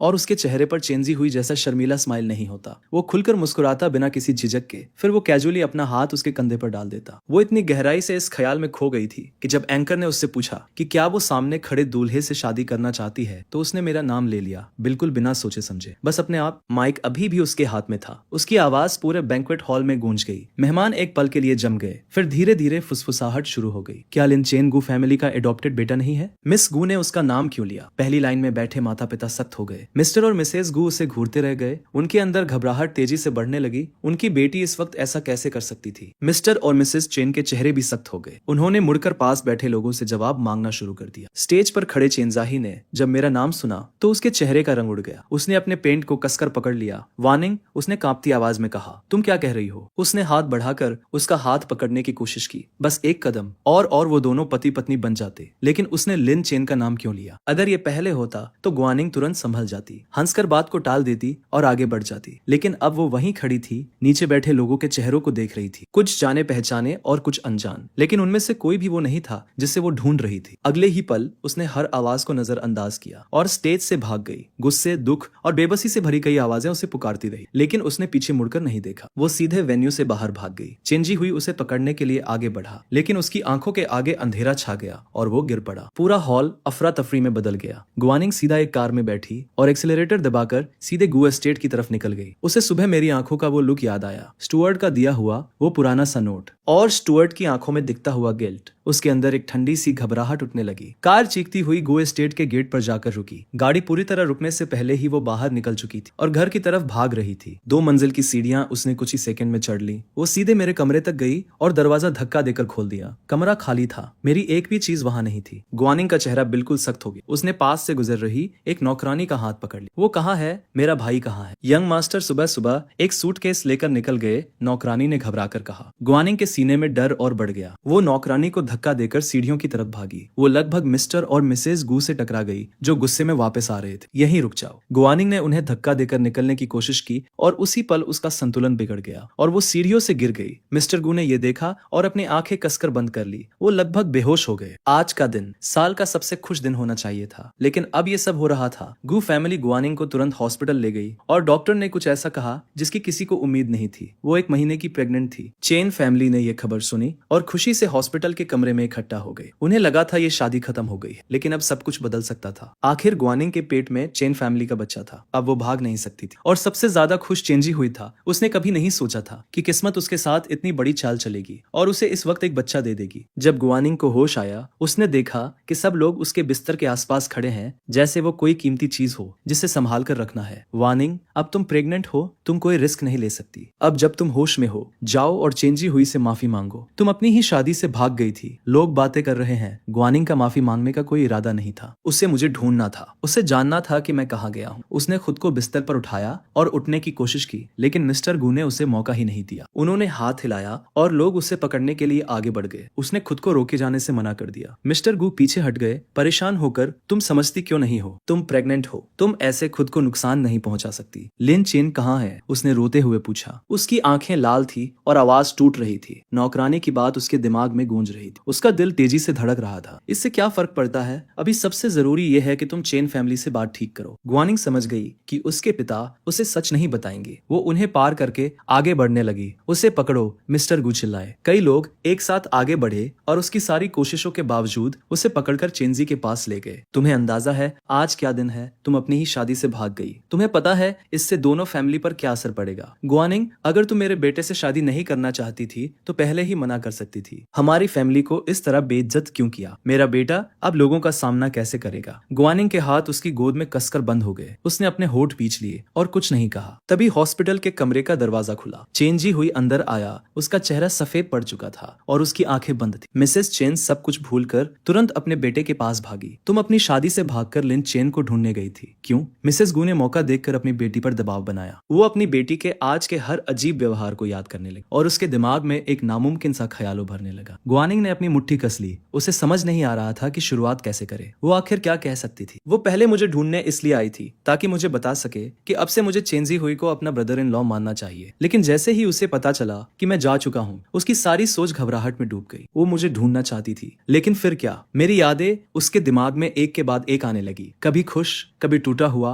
कभी बिखरता हुआ। और आज सुबह मेरे चेहरे पर वो शांत, सब कुछ छोड़ देने वाला भाव। धीरे धीरे ये सारी तस्वीरें एक साथ जुड़ने लगी। वो रात जब डायरी मिली थी और वो पल जब मैंने अपनी सारी हिम्मत जुटाकर उससे कहा था मुझे तुम पसंद हो। अचानक उसके कानों में एक तेज आवाज गूंजने लगी। उसका हाथ बिना सोचे अपने सीने पर चला गया। तुम लिन चेन के पीछे गई थी, क्या तुम्हें अचानक एहसास हुआ कि तुम्हें उससे फीलिंग्स है? मिसेस गू ने ये बात धीरे से कही। उन्होंने जिंदगी में इतना देखा था कि वो समझ गई थी। अपनी बेटी को देखकर अब वो नामुमकिन ख्याल सच बनने लगा था। पहले गुआनिंग इसे तुरंत नकार देती, लेकिन आज जब वो उस हॉल में खड़ी थी और मैं कहीं नहीं था और फिर घर आकर भी मैं नहीं मिला, तो उसकी घबराहट हद से ज्यादा बढ़ गई थी। उसके दिमाग में बस एक ही बात थी, उसे ढूंढो। जो एहसास उसने इतने समय से दबाकर रखा था वो अब फिर से बाहर आ गया था और बहुत बड़ा बन चुका था। वो तुम्हारा भाई है, तुम ऐसा कैसे महसूस कर सकती हो? ये वही शब्द थे जो उसने कभी खुद कहे थे और अब वही उसकी माँ के मुंह से निकल रहे थे। उसके अंदर दुख की लहर उठी। आज उसे समझ आया कि ये शब्द कितने दर्द देते हैं। बस एहसास थे, बस एक छुपा हुआ प्यार। एक भी शब्द कभी जोर से नहीं बोला गया। फर्क नहीं पड़ता तुम कितना महसूस करती हो। लिन चेन पहले ही अपने असली माता पिता के पास विदेश चला गया है। वो वापस नहीं आएगा। उसे उसकी असली फैमिली मिल गई है। मुझे किसी ने बताया क्यों नहीं? मुझसे ये बात छुपाई क्यों गई? क्या तुम्हें पता भी है तुमने उसके साथ क्या किया है? गुआनिंग का चेहरा सफेद पड़ गया। पिछले एक महीने में उसने जो कुछ भी किया था सब उसके दिमाग में वापस आने लगा। उसने मेरे लिए बांधी गई हर प्रार्थना वाली रिबन तोड़ दी थी, सिर्फ इसलिए ताकि चेंजी नाराज ना हो। उसने मुझे उस खाई में अकेला छोड़ दिया था। उसने एकमात्र हड्डी ठीक करने वाला इंजेक्शन चेंजी को दे दिया था और हमेशा के लिए मुझसे रेस करने की ताकत छीन ली थी। उसके चेहरे का रंग और उड़ गया। उसके पैर कांपने लगे और वो गिरने ही वाली थी। उसके चारों तरफ सब धुंधला होने लगा। उसे बस अपने दिल की धड़कन और सांसों की आवाज सुनाई दे रही थी। मिसेस गू ने फिर कहा, मुझे फर्क नहीं पड़ता तुम पहले क्या सोचती थी। अब तुम्हारी शादी चेंजी हुई से हो चुकी है। तुम माँ बनने वाली हो। इन एहसासों को खत्म करो और उसके साथ अपनी जिंदगी बनाओ। भले ही गुआनिंग शादी से भाग गई थी, लेकिन गू और चेन दोनों फैमिली ने चुपचाप चेंजी हुई को उसका पति मान लिया था। गुआनिंग ने कुछ कहने के लिए मुंह खोला, फिर उसकी आंखों के आगे अंधेरा छा गया और वो जमीन पर गिर गई। जब उसे होश आया, चेंजी हुई उसके पास बैठा था।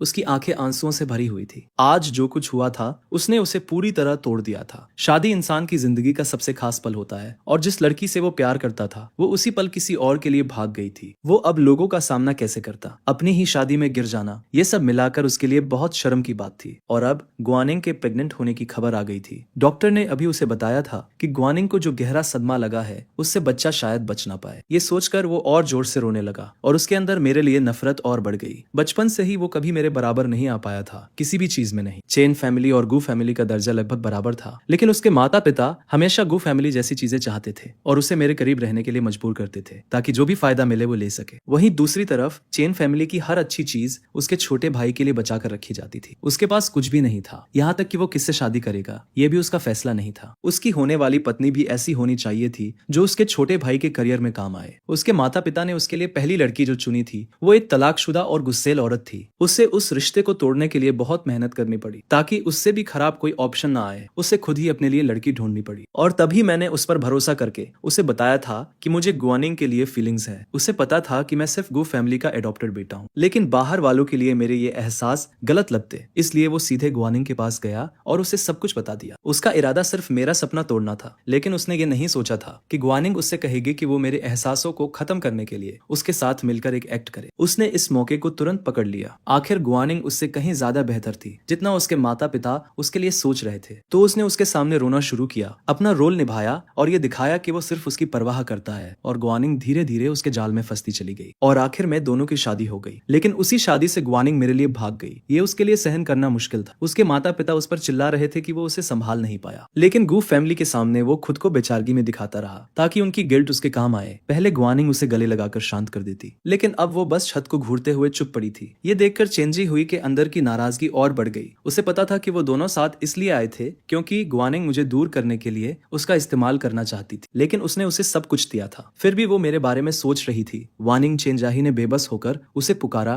ग्वानिंग ने उसे ठंडी नजरों से देखा। उसका चेहरा सफेद पड़ गया था और वो कुछ कहने ही वाली थी। उसकी नजर अपने पेट पर गई। डॉक्टर ने अभी बताया था कि वो 1 महीने की प्रेग्नेंट है, लेकिन वो हमेशा सावधान रहती थी। हर बार सिवाय उस रात के जब खाई वाले हादसे के बाद वो चेंजी को शांत करने में लगी थी। बस उसी एक बार। अगर लिन चेन अभी यहाँ होता तो शायद इस बच्चे को रखना सही होता, लेकिन वो जा चुका था तो इस बच्चे का भी कोई मतलब नहीं था। चेंजी हुई और ये बच्चा दोनों ही सिर्फ एक जरिया थे मुझे दूर करने के लिए। अब जब उसने आखिरकार अपने दिल की बात मान ली थी तो ये बच्चा नहीं रह सकता था। मैं ये प्रेगनेंसी खत्म कर रही। बस ये कुछ शब्द और चेंजी हुई तुरंत खड़ा हो गया, लेकिन उसके कुछ कहने से पहले ही मिस्टर और मिसेस गु अंदर आ गए। मिस्टर गु गुस्से में ग्वानिंग पर टूट पड़े। उनका गुस्सा इतना ज्यादा था कि उनकी आंखें पलट गईं और वो बेहोश हो गए। उधर दुनिया के दूसरे कोने में मेरे असली माता पिता के भेजे हुए लोग मुझे कंट्री ए ले जाने के लिए पहुंच चुके थे। जैसे ही मैं अराइवल गेट से बाहर आया मैंने उन्हें देखा। मेरे असली माता पिता फूल लिए खड़े थे और भीड़ में मुझे ढूंढ रहे थे। मेरा चेहरा बिल्कुल मेरी माँ जैसा था। 15 साल बाद हम तीनों एक दूसरे से लिपटकर जोर जोर से रोने लगे। मेरी माँ ने आंसू पोंछे, मुझे देखा और फिर से रोने लगी। घर तक के पूरे रास्ते उसने मेरा हाथ पकड़े रखा और छोड़ा नहीं। बेटा, तुम्हारा नाम जो हमने रखा था वो सिंह चेन था, अब तुम्हें क्या बुलाते हैं? सब ठीक है मॉम, मुझे सिंह चेन ही बुलाओ। मैंने गु फैमिली से सारे रिश्ते तोड़ दिए थे। अब मैं उनका हिस्सा नहीं था तो मैं अपने असली माता पिता का नाम ही लूंगा। मेरी माँ ने सिर हिलाया। उसकी आंखें अभी भी नम थी। फिर उसकी नजर मेरे पैरों पर गई। सिंह चेन, अब जब तुम कंट्री आ गए हो क्या तुम अभी भी रेस करना चाहते हो? अगर तुम चाहो तो मैं अभी किसी रेसिंग क्लब से बात कर सकती हूँ। मैं एकदम से चुप हो गया। मेरी नजर अपने पैरों पर गई। मेरी आंखें लाल हो गई और फिर एक के बाद एक आंसू गिरने लगे। मेरी माँ मुझे रोता देखकर घबरा गई। उसे लगा उसने कुछ गले लगा लिया। मुझे माफ कर दो सिंह चेन, अगर तुम नहीं करना चाहते तो कोई बात नहीं। ठीक है, मत करो मॉम, ऐसा नहीं है कि मैं अब रेस नहीं करना चाहता। मैंने उसे सब कुछ बता दिया। चेंजा ने मुझे प्लेटफॉर्म से धक्का दिया। गुआनिंग का चेंजी हुई को बोन रिपेयर इंजेक्शन दे, ये सब कुछ। जब मैं उस हिस्से तक पहुंचा जहां डॉक्टर ने कहा कि मैं अब कभी रेस नहीं कर पाऊंगा, मैं अपनी माँ की बाहों में छिप गया और पूरी तरह टूट गया। इतना समय गुजर चुका था लेकिन इसे फिर से बोलते ही मैं अब भी इसे स्वीकार नहीं कर पा रहा था। मेरी माँ एक साथ गुस्से में भी थी और मेरे लिए टूट भी रही थी। उसने मुझे लंबे समय तक गले लगाकर शांत किया और तब तक मेरे पास बैठी रही जब तक मैं रोते रोते सो नहीं गया। फिर वो चुपचाप वहां से चली गई। उसके बाद उसने वापस देश में एक कॉल किया। मास्टर फन, मुझे एक मदद चाहिए। कट 2। ग्वानिंग की प्रेगनेंसी कंफर्म होने के बाद से ही चेंजा ही गु हाउस में रह रहा था। वो उसकी हर छोटी बड़ी जरूरत का ध्यान रख रहा था। जो भी वो मांगती उसे तुरंत दे देता। उसके दिन के तीनों खाने में एक भी डिश दोहराई नहीं जाती थी। गु फैमिली और चेंजी हुई की देखभाल में ग्वानिंग का चेहरा धीरे धीरे फिर से भरने लगा। बस एक दिक्कत थी, चेंजी खुद। उनकी शादी की रस्म हो चुकी थी लेकिन उन्होंने उसे रजिस्टर नहीं कराया था। कानून की नजर में वो पति पत्नी नहीं थे। आज मिसेस गु का बर्थडे था। चाहे ग्वानिंग का मन बिल्कुल भी ना हो, उसे घर आना ही पड़ा। लेकिन जब वो पहुंची वहां कोई जश्न नहीं था। उसकी जगह भीड़ लगी हुई थी। लोग इशारे कर रहे थे। उसका दिल घबराहट से कस गया। वो भीड़ को चीरते हुए घर के अंदर गई। मिसेस गु दरवाजे पर खड़ी थी और पुलिस को चेंजा को ले जाने से रोकने की कोशिश कर रही। उसने पास खड़े किसी से पूछा कि क्या हो रहा है और उसे पता चला कि मुझे प्लेटफॉर्म से गिरना कोई हादसा नहीं था। चेंजाही ने मुझे जानबूझकर धक्का दिया था। हर बार ट्रेनिंग के दौरान मैं अपनी प्रैक्टिस रिकॉर्ड करता था ताकि बाद में देख सकूं। उस दिन भी चेंजी हुई से भिड़न से पहले मैं कैमरा बंद करने वाला था, लेकिन उसने मुझे उससे पहले धक्का दे दिया और कैमरे में सब रिकॉर्ड हो गया। फुटेज के बिना भी कई लोगों ने अपनी आंखों से ये सब देखा था। मेरे दोस्त तुरंत पुलिस के पास जाना चाहते थे, लेकिन ग्वानिंग की पोजीशन की वजह से टीम के लीडर्स ने उन्हें रोक दिया और किसी को रिपोर्ट करने की इजाजत नहीं दी जब तक कि आज कंट्री ए से आई एक कॉल ने सब कुछ फिर से सामने नहीं ला दिया। सच एक बार फिर उजागर हो गया। उसी समय ये भी सामने आ गया कि ग्वानिंग ने बोन रिपेयर इंजेक्शन चेंजाही को दे दिया था। इन सब खुलासों ने गो फैमिली की बची खुची इज्जत भी खत्म कर दी। लीड ऑफिसर का सिर दर्द से फटा जा रहा था। तभी भीड़ के पीछे से एक कार का हॉर्न बजा। सब लोग मुड़कर देखने लगे। एक सख्त चेहरे वाला मिडिल एज आदमी कार से उतरा। वो सीधे ग्वानिंग के पास गया। उसने एक स्पेशल वारंट दिखाया। ग्वानिंग, तुम पर जानबूझकर किसी को नुकसान पहुंचाने का शक है, हमारे साथ चलो। उसने उसके जवाब का इंतजार भी नहीं किया और पीछे खड़े ऑफिसर्स को इशारा किया। वो तुरंत आगे बढ़े और उसे पकड़कर गाड़ी में बैठा दिया। मिसेस गु चिल्लाई और उसे रोकने के लिए दौड़ी। मिस्टर गु होश में आए और अपनी पत्नी को पकड़कर रोक लिया। उस आदमी की रैंक उनसे बहुत ऊपर थी। गु फैमिली कुछ नहीं कर सकती थी। उधर पुलिस ने भी देरी नहीं की। उन्होंने चेंजी को पकड़ा और पुलिस कार में डाल दिया। भीड़ धीरे धीरे छंट गई और पीछे बस बर्बादी बची रही। मिसेस गु के पैर जवाब दे गए और वो जमीन पर गिर गई। मिस्टर गु ने तुरंत उन्हें संभाला। उनकी आंखों के आगे अंधेरा छा गया और वो बेहोश हो गई। एक अंधेरे पूछताछ वाले कमरे में वो मिडिल एज आदमी ग्वानिंग के सामने बैठा था। उसके हाथ में एक कागज था और वो एक एक करके उसके सारे गुनाह पढ़ रहा था। हर आरोप के साथ ग्वानिंग के अंदर एक अजीब सा एहसास बढ़ता जा रहा था, क्योंकि वो हर चीज उसने मेरे साथ की थी। उसने कभी मिसेस गू से मेरे असली माता पिता के बारे में पूछा था और उन्होंने डर के साथ बात टाल दी थी। जब उस आदमी ने बोन रिपेयर इंजेक्शन की बात की और बताया कि इससे एम्बेसडर शिया के बेटे का करियर खत्म हो गया, तब उसे पूरी तरह समझ आ गया। एम्बेसडर शिया का बेटा मैं ही था। वो तुरंत खड़ी हो गई, सच जानने के लिए बेताब, लेकिन पीछे खड़े ऑफिसर्स ने उसे फिर से बैठा दिया। उस आदमी ने ठंडी नजर से उसे देखा और उसकी सजा सुनाई। उधर चेंजी हुई की हालत और भी खराब थी। जांच में पता चला कि उसने पहले भी कई लोगों को जानबूझकर नुकसान पहुंचाया था, सिर्फ मेरे साथ ही नहीं और भी लोगों के साथ। चेन फैमिली के पास उसे बचाने की ताकत थी, लेकिन इतने सारे केस और गलत इंसान से पंगा लेने की वजह से उन्होंने उसे पूरी तरह छोड़ दिया। आखिर में चेन फैमिली ने पीड़ितों को बड़ी रकम देकर मामला निपटाया। चेन फैमिली गुस्से से पागल हो गई थी। उन्होंने सारा गुस्सा चेंजी हुई पर उतार दिया। उन्होंने उससे सारे रिश्ते तोड़ दिया। आखिर में गू फैमिली ने उसे वापस अपने घर में रख लिया। मिसेस गू पहले सच में उसे पसंद करती थी। उन्हें लगता था वो शांत और अच्छा लड़का है। वो ही उनकी चुप रहने वाली बेटी के चेहरे पर मुस्कान ला पाता था। जब भी वो घर आता था,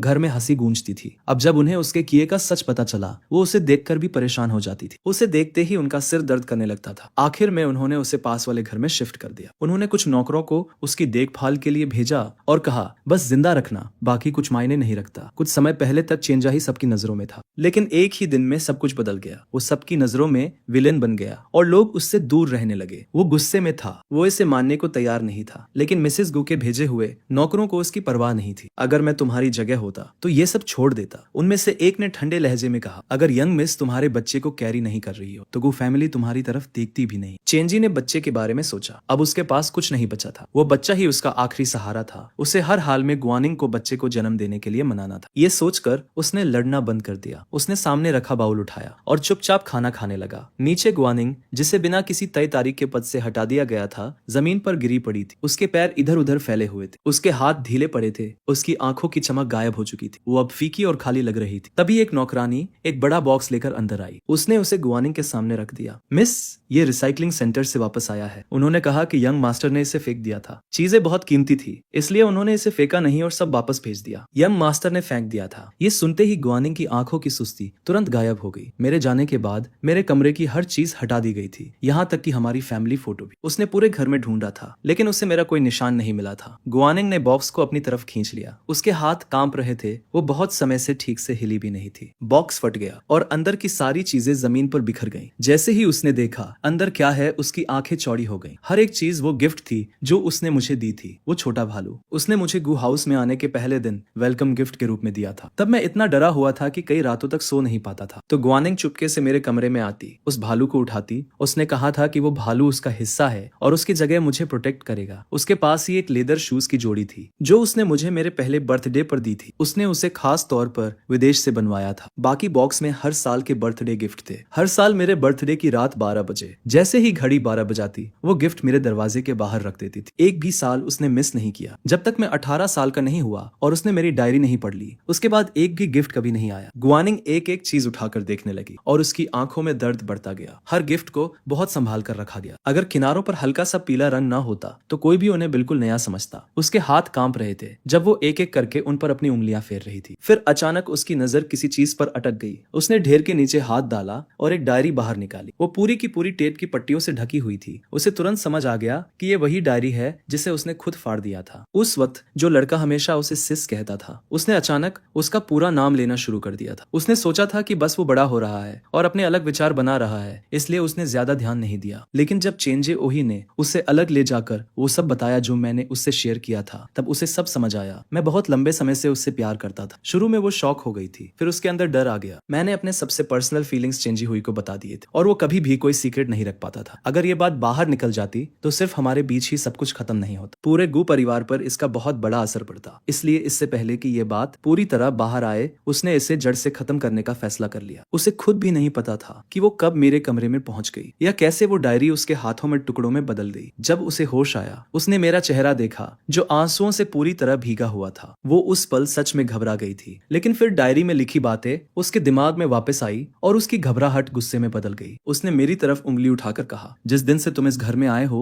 मैंने तुम्हें हमेशा एक भाई की तरह देखा है। तुम्हें कैसे ये फीलिंग्स आ सकती है मेरे लिए? अगर तुम्हें इस घर में रहना है तो तुम्हें ये सब भूलना होगा, वरना जब ये बात सबको पता चलेगी तो पूरे परिवार की इज्जत खत्म हो जाएगी। उसका हाथ टूटी हुई टेप से जुड़ी डायरी पर टिका हुआ था और वो सब कुछ अपनी आंखों के सामने देख पा रही थी। जब उसने दरवाजा जोर से बंद किया और चली गई तब मैं कैसे रोया होऊंगा, जब तक मेरे पास रोने के लिए कुछ बचा ही नहीं। और फिर जब आंसू खत्म हो गए तब मैंने हर एक फटे हुए टुकड़े को उठाया और धीरे धीरे बहुत संभाल कर उन्हें वापस जोड़ना शुरू किया। वो दर्द कितना ज्यादा रहा होगा। पन्नों पर हर जगह सिलवटें थीं जहां आंसू सूख कर जम गए थे। जहां आंसू गिरे थे वहां स्याही फैल गई थी। कई शब्द अब पढ़ने लायक भी नहीं बचे थे। फिर भी हर पन्ने में वो गहराई, वो प्यार साफ महसूस हो रहा था जो मैं कभी उसके लिए रखता था। इसी वजह से मैंने इतने लंबे समय तक हार नहीं मानी थी। बार बार उसकी तरफ बढ़ता रहा, उम्मीद करता रहा कि कोई रास्ता मिल जाए वापस उसके पास जाने का, लेकिन वो हाँ नहीं कह सकती थी। मिस्टर और मिसेज गू का विरोध ही मुझे फिर से तोड़ देता। इसलिए मेरे फीलिंग्स को हमेशा के लिए खत्म करने के लिए उसने एक नाटक करने का फैसला किया और किसी को अपने साथ एक्ट करने के लिए ढूंढा। जब शेंजी होई ने उसका प्लान सुना तो उसने तुरंत खुद को ऑफर कर दिया। उसने उसे देखा, उसे कमजोर और घायल बनने का नाटक करते हुए देखा और उसे थोड़ी सहानुभूति भी महसूस हुई। लेकिन बाद में उसे समझ आया कि ये सब पहले से प्लान किया हुआ था। जो कुछ भी हुआ सब उसी के प्लान के हिसाब से हुआ। वो और चेंजी धीरे धीरे और करीब आते गए और मेरी आंखों में उसके लिए जो प्यार था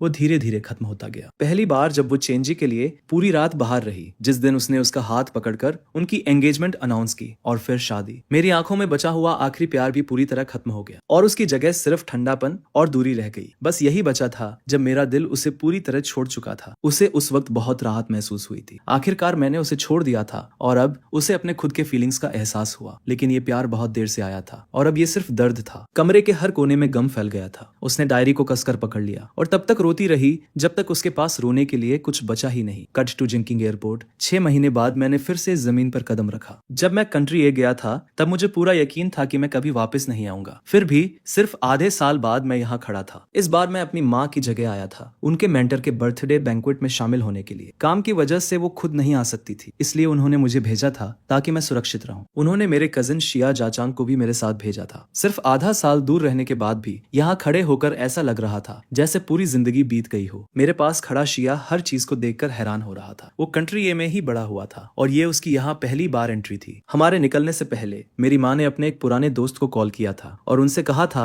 कि वो हमारा ध्यान रखे, इसलिए एयरपोर्ट से निकलते ही हम होटल नहीं गए। हमें सीधे गो परिवार के घर ले जाया गया। गो परिवार शांगडू के साउथ में रहता था, जहाँ शहर के सबसे बड़े और नामी घर थे। और ग्वाटे के पास जो मेरी माँ के मेंटर का घर था वहीं वो जगह भी थी जहाँ मैं पहले रहता था। जैसे ही मैंने उन जानी पहचानी सड़कों को देखा मैं अचानक रुक सा गया। मैं इस रास्ते पर अनगिनत बार चल चुका था। जब मैं 6 साल का था और पहली बार गो परिवार के घर आया था तब हम इसी रास्ते से आए थे। जब मैं 15 साल का था और ट्रेनिंग बहुत देर तक चली थी तब गुआनिंग मुझे इसी रास्ते से घर छोड़ने आई थी। गुआनिंग की शादी वाले दिन मैं इसी सड़क पर खड़ा था और उसकी शादी की कार को दूर जाते हुए देख रहा था। और आखिर में मैं इसी रास्ते पर अपना सूटकेस घसीटते हुए एयरपोर्ट जा रहा था। इन यादों में खोया हुआ था कि अचानक किसी ने मेरे सामने हाथ हिलाया। मैं तुरंत वापस होश में आया। अरे तू तो कहीं खो गया था, शिया ने चिंता से कहा। कुछ नहीं, मैंने कहा, कुछ भी नहीं। गाड़ी धीरे से गु परिवार के आंगन में आकर रुक गई। जैसे ही हम नीचे उतरे मिसेस गु हमारे स्वागत के लिए आगे आई। हमने तुरंत अपने लाए हुए गिफ्ट निकाले और स्टाफ को दे दिए। थोड़ी बातचीत के बाद मिसेस गु हमें उन कमरों में ले गई जो उन्होंने हमारे लिए तैयार किए थे। दोनों कमरे ग्राउंड फ्लोर पर थे और जैसे ही हमने ग्लास डोर खोला पीछे का गार्डन साफ दिखाई देने लगा। सेटल होने के बाद हम मिसेस गु के साथ बैठे और थोड़ी देर बात की। फिर हमने अपना गिफ्ट उठाया और फांग परिवार के घर की तरफ निकल पड़े अपनी माँ के मेंटर को सम्मान देने के लिए। हम निकलने से पहले मिसेस गुओ से कह चुके थे कि वो हमारे लिए डिनर होल्ड ना करे। उन्होंने सिर हिलाया, हमें सावधान रहने को कहा और हमें जाते हुए देखती रहीं। गुओ परिवार के घर से फांग परिवार का घर ज्यादा दूर नहीं था, लेकिन शिया एक पल भी शांत नहीं रह पा रहा था। वो बार बार मुझसे शांगडू के बारे में स्टोरी सुनाने को कह रहा था। मैं शांगडू में 15 साल रहा था, लेकिन मेरी जिंदगी बस रेसिंग टीम और गु परिवार के घर के बीच ही सीधी लाइन में चलती रही थी। मैं कहीं और गया ही नहीं था।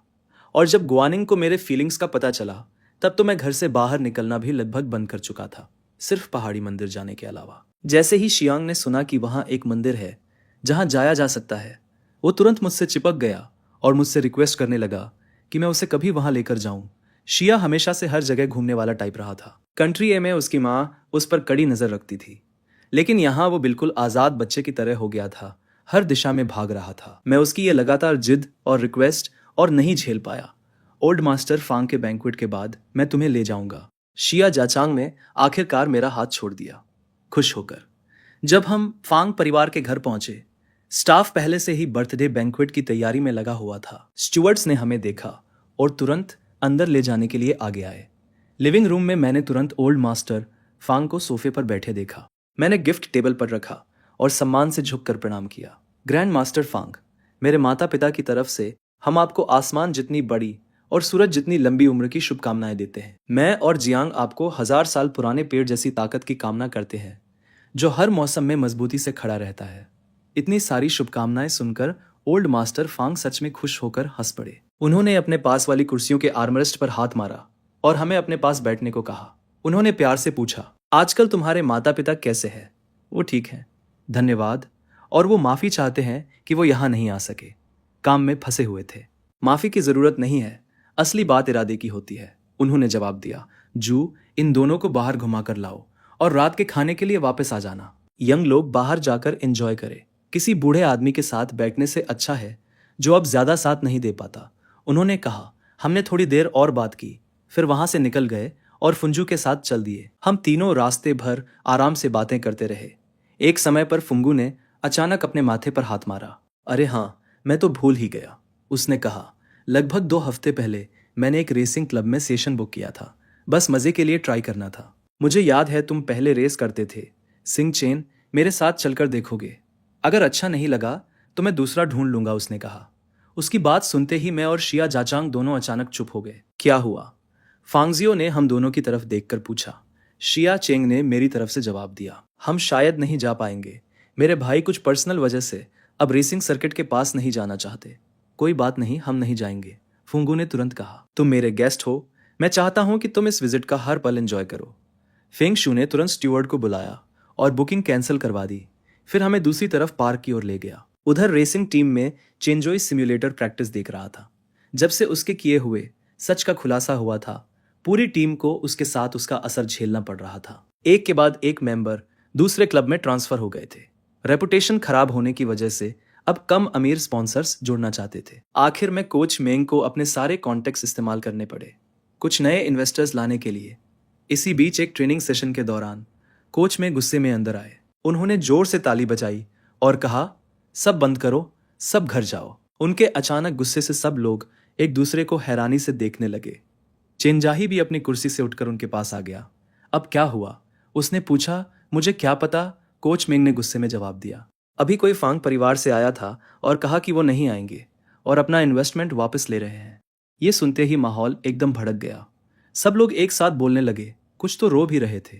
वो उसी फंडिंग पर टिके हुए थे ताकि ट्रेनिंग और कंपटीशन जारी रख सके। जैसे जैसे शिकायतें बढ़ती जा रही थी, चेंजी का चेहरा हर सेकंड और ज्यादा फीका पड़ता जा रहा था। उसने अपने नाखून को अपनी हथेली में दबाया और पूछा, क्यों? मुझे नहीं पता, कोच मेंग ने तुरंत जवाब दिया। चेंजुई को खुद नहीं पता चला कि वो वहां से कैसे बाहर निकला। दोपहर की तेज धूप उसकी आंखों को जला रही थी, लेकिन उसे कुछ भी महसूस नहीं हो रहा था। वो खाली इंसान की तरह घर की तरफ चल रहा था। वो लगभग गुआनिंग से टकरा गया जो बाहर जा रही थी। कहाँ जा रही हो? उसने आदत से पूछा। तुम्हें इससे कोई मतलब नहीं, गुआनिंग ने बिना उसकी तरफ देखे कहा। वो पहले ही दरवाजे की तरफ बढ़ चुकी थी। मिसेस गू को अभी अभी फांग परिवार से ओल्ड मास्टर फांग के बर्थडे बैंक्वेट का इनविटेशन मिला था। असल में वहां जाना उसका काम नहीं था, लेकिन उसने सुना था कि एम्बेसडर शिया का बेटा भी वहां आने वाला है, और अब सबको पता था कि एम्बेसडर शिया का बेटा मैं हूँ। ये सोचकर कि वो मुझे फिर से देख सकती है, उसने सब कुछ नजरअंदाज कर दिया और चुपके से फांग परिवार के घर निकल पड़ी। क्या मतलब? तुम्हें इससे मतलब नहीं, चेंजी होई ने उसके पीछे से कहा। मैं तुम्हारा हस्बैंड हूँ, उसने जोर देकर कहा। हमने कभी रजिस्टर नहीं किया, शादी भी पूरी नहीं हुई थी, तुम मेरे हस्बैंड नहीं हो, उसने बिना पीछे देखे जवाब दिया। वो सीधे बाहर निकल गई। उसे जाते हुए देखकर चेंजी हुई ने दांत भींचे और चुपचाप उसके पीछे चल पड़ा। उसे अच्छी तरह पता था कि वो किससे मिलने जा रही है। फुनशू ने मुझे और शिया चांग को काफी देर तक एंटरटेन किया। फिर हम वापस लौटे, लेकिन जैसे ही हम गेट पर पहुंचे, मेरी नजर एक जानी पहचानी शख्स पर पड़ी। जिस दिन से मैंने गुआनिंग को पूरी तरह छोड़ दिया था, मैं उसे दोबारा कभी नहीं देखना चाहता था। मेरा पहला रिएक्शन था कि मैं रास्ता बदल लूं, लेकिन गुआनिंग की तेज नजरों ने मुझे तुरंत देख लिया। लिन चेन, उसने आवाज दी। मैंने धीरे से सांस ली। मैं मुड़ा और उसकी तरफ देखा। मेरा चेहरा बिल्कुल खाली था। गुआनिंग का पहला रिएक्शन था मेरी तरफ हाथ बढ़ाना, लेकिन मेरे सामने खड़े 2 आदमियों ने उसे वहीं रोक दिया। पहले गुआनिंग बिना सोचे समझे उन्हें रास्ते से हटने को कह देती, लेकिन अब उसकी हैसियत वैसी नहीं रही थी, और उनमें से एक ओल्ड मास्टर फुन का खुद का पोता था। वो उससे टकराने की हिम्मत नहीं कर सकती थी। तुम्हें मेरे भाई से क्या चाहिए? शिया चांग ने पूछा। वो पहले ही गुआनिंग के मेरे साथ किए हुए सब कुछ के बारे में काफी सुन चुका था। हमारे वापस आने से पहले मेरी माँ ने उसे बार बार गु परिवार से सावधान रहने को कहा था, खासकर गुआनिंग और चेंजे हुई से। उसका सवाल सुनकर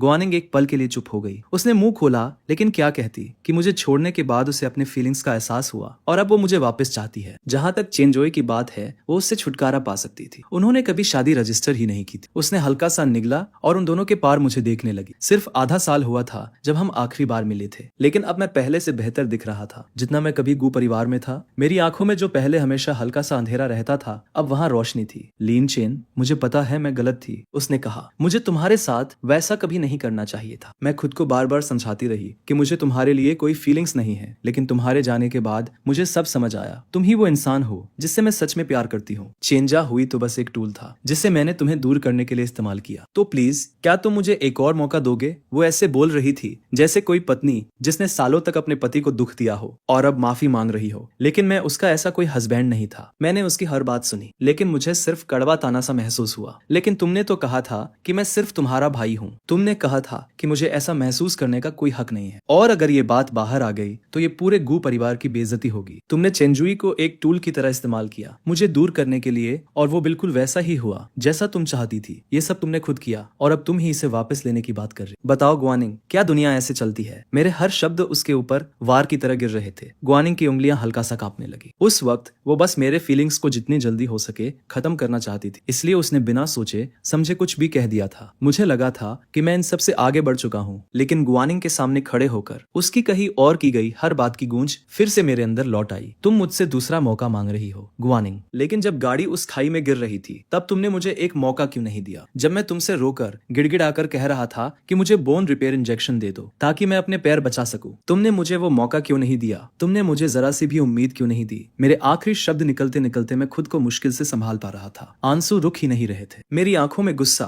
और वो दर्द भरा था जो कभी पूरी तरह ठीक ही नहीं हुआ। 15 साल, वो मुझे पूरे 15 साल से जानती थी। उसे पता था कि मेरे लिए ये पैर क्या मायने रखते हैं। वो मेरी जिंदगी जितने जरूरी थे। फिर भी उसने डॉक्टर से कहा कि वो इंजेक्शन चेंजाही को दे दे, जिससे उसकी जरूरत भी नहीं थी। उसके बाद कई हफ्तों तक मुझे हर रात बुरे सपने आते रहे। शिया चिंग ने वो सब सुना जो मैं इतने समय से अपने अंदर दबाए हुए था, और उसने मुझे संभालने के लिए हाथ बढ़ाया। उसके चेहरे पर मेरे लिए दर्द साफ दिख रहा था। मैंने सिर हिलाया और बोलता रहा, गुआनिंग कंट्री जाने के बाद मेरे पास सोचने के लिए बहुत समय था। तुम सही थी कि मैं छोटा था। मेरा पूरा दिल बस तुम्हारे साथ रहने में लगा हुआ था। मैंने ये सोचा ही नहीं कि इसका मतलब क्या होता है। अगर तुम्हें मुझसे नफरत थी तो मैं समझ सकता हूँ, लेकिन मैंने तो बस तुमसे चुपचाप प्यार किया था, बस इतना ही। तो फिर क्यों तुमने मेरी पूरी जिंदगी के लिए रेस करने की क्षमता क्यों छीन ली? तुमने कहा था कि तुम मेरा ख्याल रखोगी। क्या तुमने सच में ये बात दिल से कही थी? गुआनिंग अपनी सांसों को संभालने की कोशिश कर रही थी, लेकिन मेरे शब्द उसके अंदर बिना रुके चाकू की तरह घुस रहे थे। उसे समझ ही नहीं आ रहा था कि वो क्या बोले। उस वक्त उसे अपने खुद के फीलिंग्स का भी पता नहीं था। वो बस चाहती थी कि मैं उसे छोड़ दूं, इसलिए उसने वही कहा जो उसे सही लगा। और तब वो चेंजी हुई से शादी करने वाली थी। उसे तब तक ये भी नहीं पता था कि वो असल में कैसा इंसान है। उसने खुद को समझाया था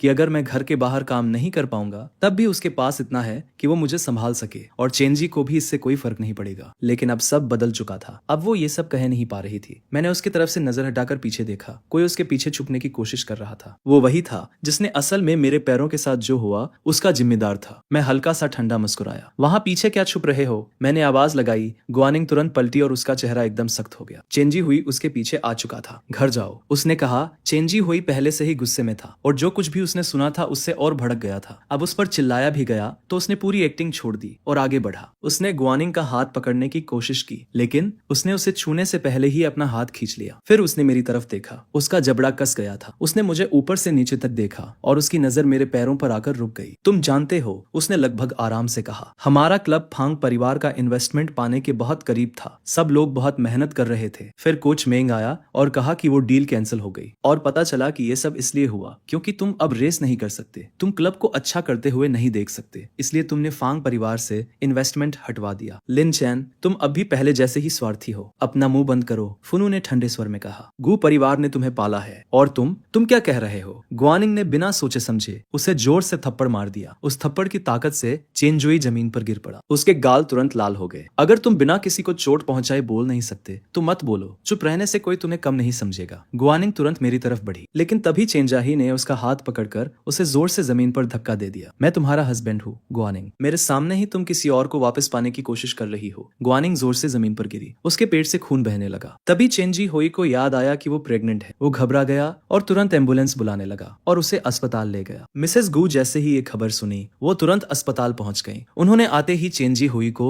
जोर से थप्पड़ मारा। उनका सारा संयम खत्म हो चुका था। उन्होंने ऐसी बातें कही जो उन्होंने अपनी पूरी जिंदगी में कभी नहीं कही थी। तुम बाहर क्या कर रहे थे? ऐसा झगड़ा क्यों कर रहे थे? मिसेस चेन घर पर अपने काम में लगी हुई थी। जब स्टुअर्ट भागते हुए आया और बताया कि गुआनिंग को अस्पताल ले जाया गया है तो वो डर गई कि कहीं गुआनिंग और उनके पोते को कुछ हो ना गया। वो तुरंत वहां के लिए निकल पड़ी, लेकिन अस्पताल के एंट्रेंस पर ही उसकी मुलाकात फोन परिवार के एक स्टाफ से हो गई और वहीं उसे पता चला कि चेन हुई ने कितनी बड़ी बेवकूफी कर दी थी। मैं अब गू परिवार का अडॉप्टेड बेटा नहीं था, मैं एक एम्बेसडर का बेटा था। गू परिवार की हैसियत गिर चुकी थी। वो किसी को नाराज करने की हालत में नहीं थे। और जब चेंजुई ने वो सब कहा था तब ओल्ड मास्टर फून का खुद का पोता वहीं खड़ा था। जो आदमी पिछली बार गुआनिंग को लेने आया था वो फंग शू का अंकल था। जैसे ही उसने कंफर्म किया कि मुझे कोई चोट नहीं आई है, मिसेस गू ने हाथ उठाया और गुआनिंग को भी एक जोरदार थप्पड़ मार दिया। तुम्हें पता है अभी तुम्हारी क्या हैसियत है? तुम्हें पता है लिन चेन कौन है? और फिर भी तुम उसने उलझने चली गई। उसके साथ इतना सब करने के बाद भी। गुआनिंग, क्या तुम्हें सच में लगता है कि वो तुम्हें माफ कर देगा?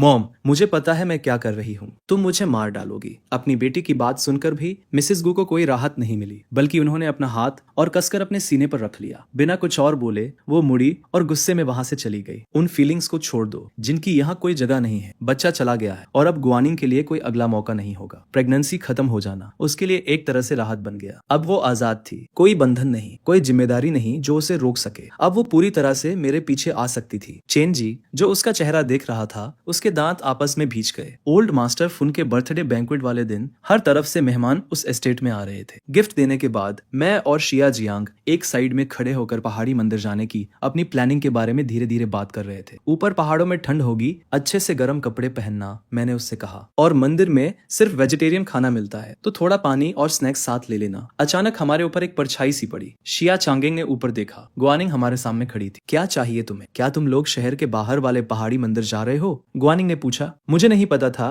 कि चोरी छुपे सुनना तुम्हारा शौक है, मैंने कहा। मैंने उसके जवाब का इंतजार भी नहीं किया। मैंने शाओ चांगिंग का हाथ पकड़ा और दूसरी तरफ मुड़ गया। गुआनिंग हमारे पीछे आने लगी, लेकिन किसी और ने उसे बुला लिया। पूरे बैंक्वेट के दौरान उसे मुझसे दोबारा बात करने का मौका ही नहीं मिला। शहर के बाहर पहाड़ी मंदिर में आसमान धीरे धीरे उजाला हो रहा था। कोहरा और घना हो गया था। सफेद धुंध के बड़े बड़े गुच्छे पत्थर के रास्ते पर ऐसे बह रहे थे जैसे कोई जिंदा चीज हो। मैं और शिया चांगिंग पत्थर के रास्ते पर धीरे धीरे चलते हुए ऊपर मंदिर की तरफ चढ़ रहे थे। थोड़ा आगे से बौद्ध मंत्रों की धीमी आवाज आ रही थी और दूर कहीं घंटी की गहरी आवाज गूंज रही थी। मंदिर के अंदर पुराने पेड़ बहुत ऊंचे खड़े थे। हमारे पैरों के नीचे की पत्थर की सीढ़ियां काई से ढकी हुई थी। हल्की हवा चली और पेड़ों से पत्ते टूटकर नीचे गिरने लगे, धीरे धीरे सरसराते हुए। छज्जे से लटकती कांसे की घंटियां हिलने लगी और हल्की सी आवाज करने लगी। मैंने एक लंबी सांस ली और कोने में रखी पत्थर की सीट पर बैठ गया। मैं शिया जाचांग को देख रहा था, जो एक बच्चे की तरह हर चीज को देखकर एक्साइटेड हो रहा था। सब कुछ बहुत शांत होना चाहिए था, लेकिन तभी गुआनिंग वहां आ गई और उसने उस पल को तोड़ दिया। जैसे ही मैंने उसे अपनी तरफ आते देखा, मेरे दिमाग में पहला ख्याल आया, ये मुझे अकेला क्यों नहीं छोड़ती? लिन चेन, क्या हम ठीक से बात कर सकते हैं? मेरा पहला रिएक्शन था मना कर देना, लेकिन फिर मैंने सोचा कि अगर मैं वापस कंट्री चला गया और वो वहां भी मेरा पीछा करती रही तो बेहतर है कि इसे यहीं हमेशा के लिए खत्म कर दूं। इसलिए मैं उठने की बजाय वहीं बैठा रहा। ठीक है,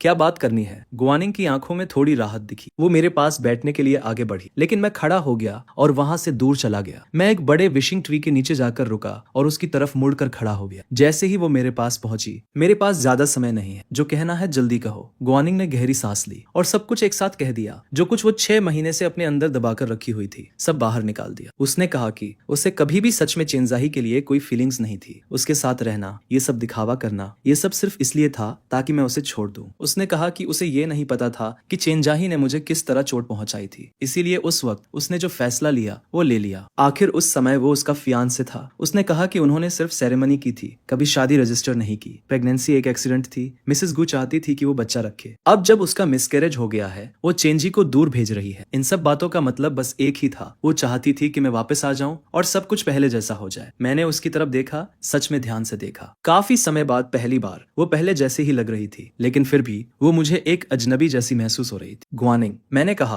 तुम्हारे जो भी कारण रहे हों, चेंजी के साथ रहने के लिए तुमने मुझे चोट पहुंचाई है, सच में बहुत गहरी चोट पहुंचाई है। चेंजी कभी भी ये सब खुद से करने की हिम्मत नहीं करता। उसे हिम्मत तुमसे मिली थी। सबसे पहले तुमने ही मुझसे दूरी बनाई थी, तुमने ही मुझे दूर किया, मुझे चोट पहुंचाई। वो तो बस तुम्हारे पीछे चला। सच कहूं तो तुम दोनों एक दूसरे के ही लायक हो। ये सुनकर गुआनिंग का चेहरा एकदम फीका पड़ गया। उसे उम्मीद नहीं थी कि मैं ऐसा कहूंगा, लेकिन उसे चेंजाही की बिल्कुल परवाह नहीं थी, खासकर अब जब उसे पता चल गया था कि वो असल में कैसा कैसा इंसान है। अब उसे उसकी हर बात से घिन आ रही थी। मैं उसकी तरफ देख भी नहीं रहा था। मैं बस बोलता गया, तुमने ही मुझे दूर किया, तुमने ही मुझे पहले छोड़ने पर मजबूर किया। हाँ, मैं तुमसे प्यार करता था, सच में करता था, क्योंकि जब मैं गो परिवार में आया था तुम ही पहली इंसान थी जिसने मेरे साथ अच्छा बर्ताव किया था। तुमने मेरी लगभग पूरी जवानी भर दी थी, तो जाहिर है कि मैं तुमसे प्यार करने लगा। लेकिन जब तुमने मुझे दूर किया तब मैंने दुनिया को देखा और मैंने सीखा कि मुझे तुम्हारी जरूरत नहीं है। तुम और चेंजी ने जो कुछ भी किया उसके बाद सिर्फ एक फिर से शुरू करते हैं बोल देने से सब कुछ खत्म नहीं हो जाता। ऐसा नहीं होता कि हम फिर से वैसे ही बन जाएं जैसे पहले थे। मेरे पैर अब कभी रेस नहीं कर सकते जो तुमने किया उसकी वजह से। जब तक ये दर्द रहेगा मैं तुम्हें माफ नहीं कर सकता। गुआनिंग, तुम स्वार्थी हो। तुम हर चीज ऐसे दिखाती हो जैसे तुम दूसरों के बारे में सोच रही हो, लेकिन आखिर में सब कुछ तुम्हारी खुद की चाहत पर आकर रुकता है। तुमने चेंजी को इस्तेमाल किया मुझे दूर करने के लिए और उसे सच बना दिया। अब मुझे वापस पाने के लिए तुम कह रही हो कि तुमने उसे कभी प्यार ही नहीं किया। तुम्हारी दुनिया में हम दोनों बस टूल थे। तुमने एक बार मुझसे कहा था कि मैं हमेशा तुम्हारे लिए सबसे पहले रहूंगा, कि तुम मुझे कभी चोट नहीं पहुंचाओगी। गुआनिंग, वो वादा सबसे पहले तुमने ही तोड़ा था, तो अब तुम्हें क्या हक है मुझसे वापस आने और माफ करने के लिए कहने का। एक के बाद एक सच सुनकर गुआनिंग ने धीरे से अपनी आंखें बंद कर ली। वो जो कुछ कहना चाहती थी अब उसके पास शब्द ही नहीं बचे थे। उसके अंदर कड़वाहट भर गई थी, गले तक। उसका दिमाग अचानक पीछे चला गया। उन रातों में से एक रात जब मैं डर की वजह से सो नहीं पा रहा था, वो मेरे बिस्तर के किनारे बैठी थी, हाथ में छोटा सा भालू पकड़े हुए मुझे सोने की कहानी सुना रही थी। कहानी खत्म होने पर उसने वो भालू मेरे तकिए के पास रखा था और उसने धीरे से कहा था, मैं इस भालू की तरह रहूंगी, हमेशा तुम्हारी रक्षा करूंगी, मैं तुम्हें कभी चोट नहीं पहुंचाऊंगी, तुम हमेशा मेरी पहली पसंद रहोगे, तुम बस मुझे अच्छा महसूस कराने के लिए ऐसा कह रही हो। मैंने कहा था, नहीं, मैं सच कह रही हूँ। चलो पिंकी, प्रॉमिस करते हैं, अगर मैंने कभी सच में तुम्हें चोट पहुंचाई तो मैं तुमसे फिर कभी बात नहीं करूंगी। वापस वर्तमान में उसकी आंखों से आंसू चुपचाप बहने लगे। गुआनिंग ने आंखें खोली और मेरी तरफ देखा, लेकिन मैं पहले ही मुड़ चुका था और पहाड़ से नीचे उतर रहा था। मैंने एक बार भी पीछे मुड़कर नहीं देखा। लिन चेन, गुआनिंग ने पीछे से आवाज दी। मेरे कदम एक पल के लिए धीमे पड़े, लेकिन मैं रुका नहीं। क्या सच में हमारे लिए कोई मौका नहीं है? जरा सा भी नहीं। मैं बिना पीछे देखे चलता रहा जब तक कि मैं उसकी नजरों से पूरी तरह गायब नहीं हो गया। गुआनिंग ने आखिरकार अपना चेहरा अपने हाथों में छुपा लिया और जोर जोर से रोने लगी। वानिंग, चेंजी ने उसे पुकारा, लेकिन अब उसकी आंखों में ना कोई नफरत थी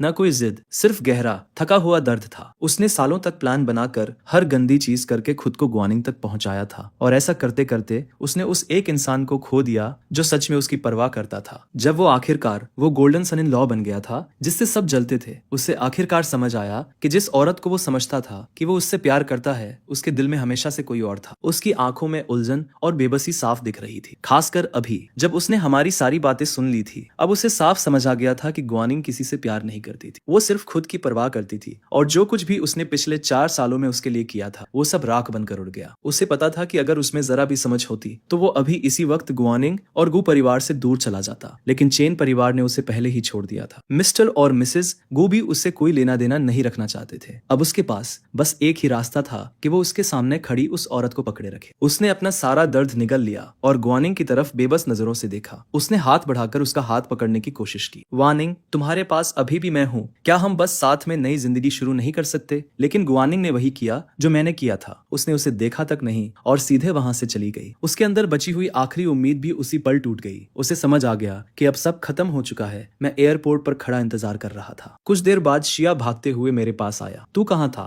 इतनी देर क्यों लगाई? मैं अभी अस्पताल से आ रहा हूँ, तुझे यकीन नहीं होगा। क्या हुआ? मैंने पूछा। चेंजी हुई प्यार गुस्से में बदल गया। उसने गुआनिंग को पहाड़ी रास्ते से नीचे धक्का दे दिया। उसकी कई हड्डियां टूट गई। जब तक मदद पहुंची बहुत देर हो चुकी थी। उसके दोनों पैर काटने पड़े और चेंजी जब उसने उसे धक्का दिया तो खुद भी संतुलन खो बैठा और गिर गया। उसके भी दोनों पैर चले गए। मिसेस गू ये सुनते ही वहीं बेहोश हो गई। मिस्टर गू ने स्टुअर्ट से कह दिया कि जैसे ही वो दोनों अस्पताल से डिस्चार्ज हो उन्हें घर से निकाल दिया जाए और उनकी किस्मत पर छोड़ दिया जाए। लेकिन वो दोनों अस्पताल से बाहर निकल ही नहीं पाए। उन्होंने फिर से एक साथ कुछ किया, वहीं सीढ़ियों से गिर गए और अब दोनों हमेशा के लिए वेजिटेटिव स्टेट में चले गए। क्या इससे तुझे खुशी मिली? शिया जियांग ने मुझे देखते हुए पूछा। इससे मेरा कोई लेना देना नहीं है, मैंने कहा। प्लेन बोर्ड होने वाला है, मैं सोने जा रहा हूँ। मैंने इंतजार नहीं किया, मैंने अपनी आंखें बंद कर ली।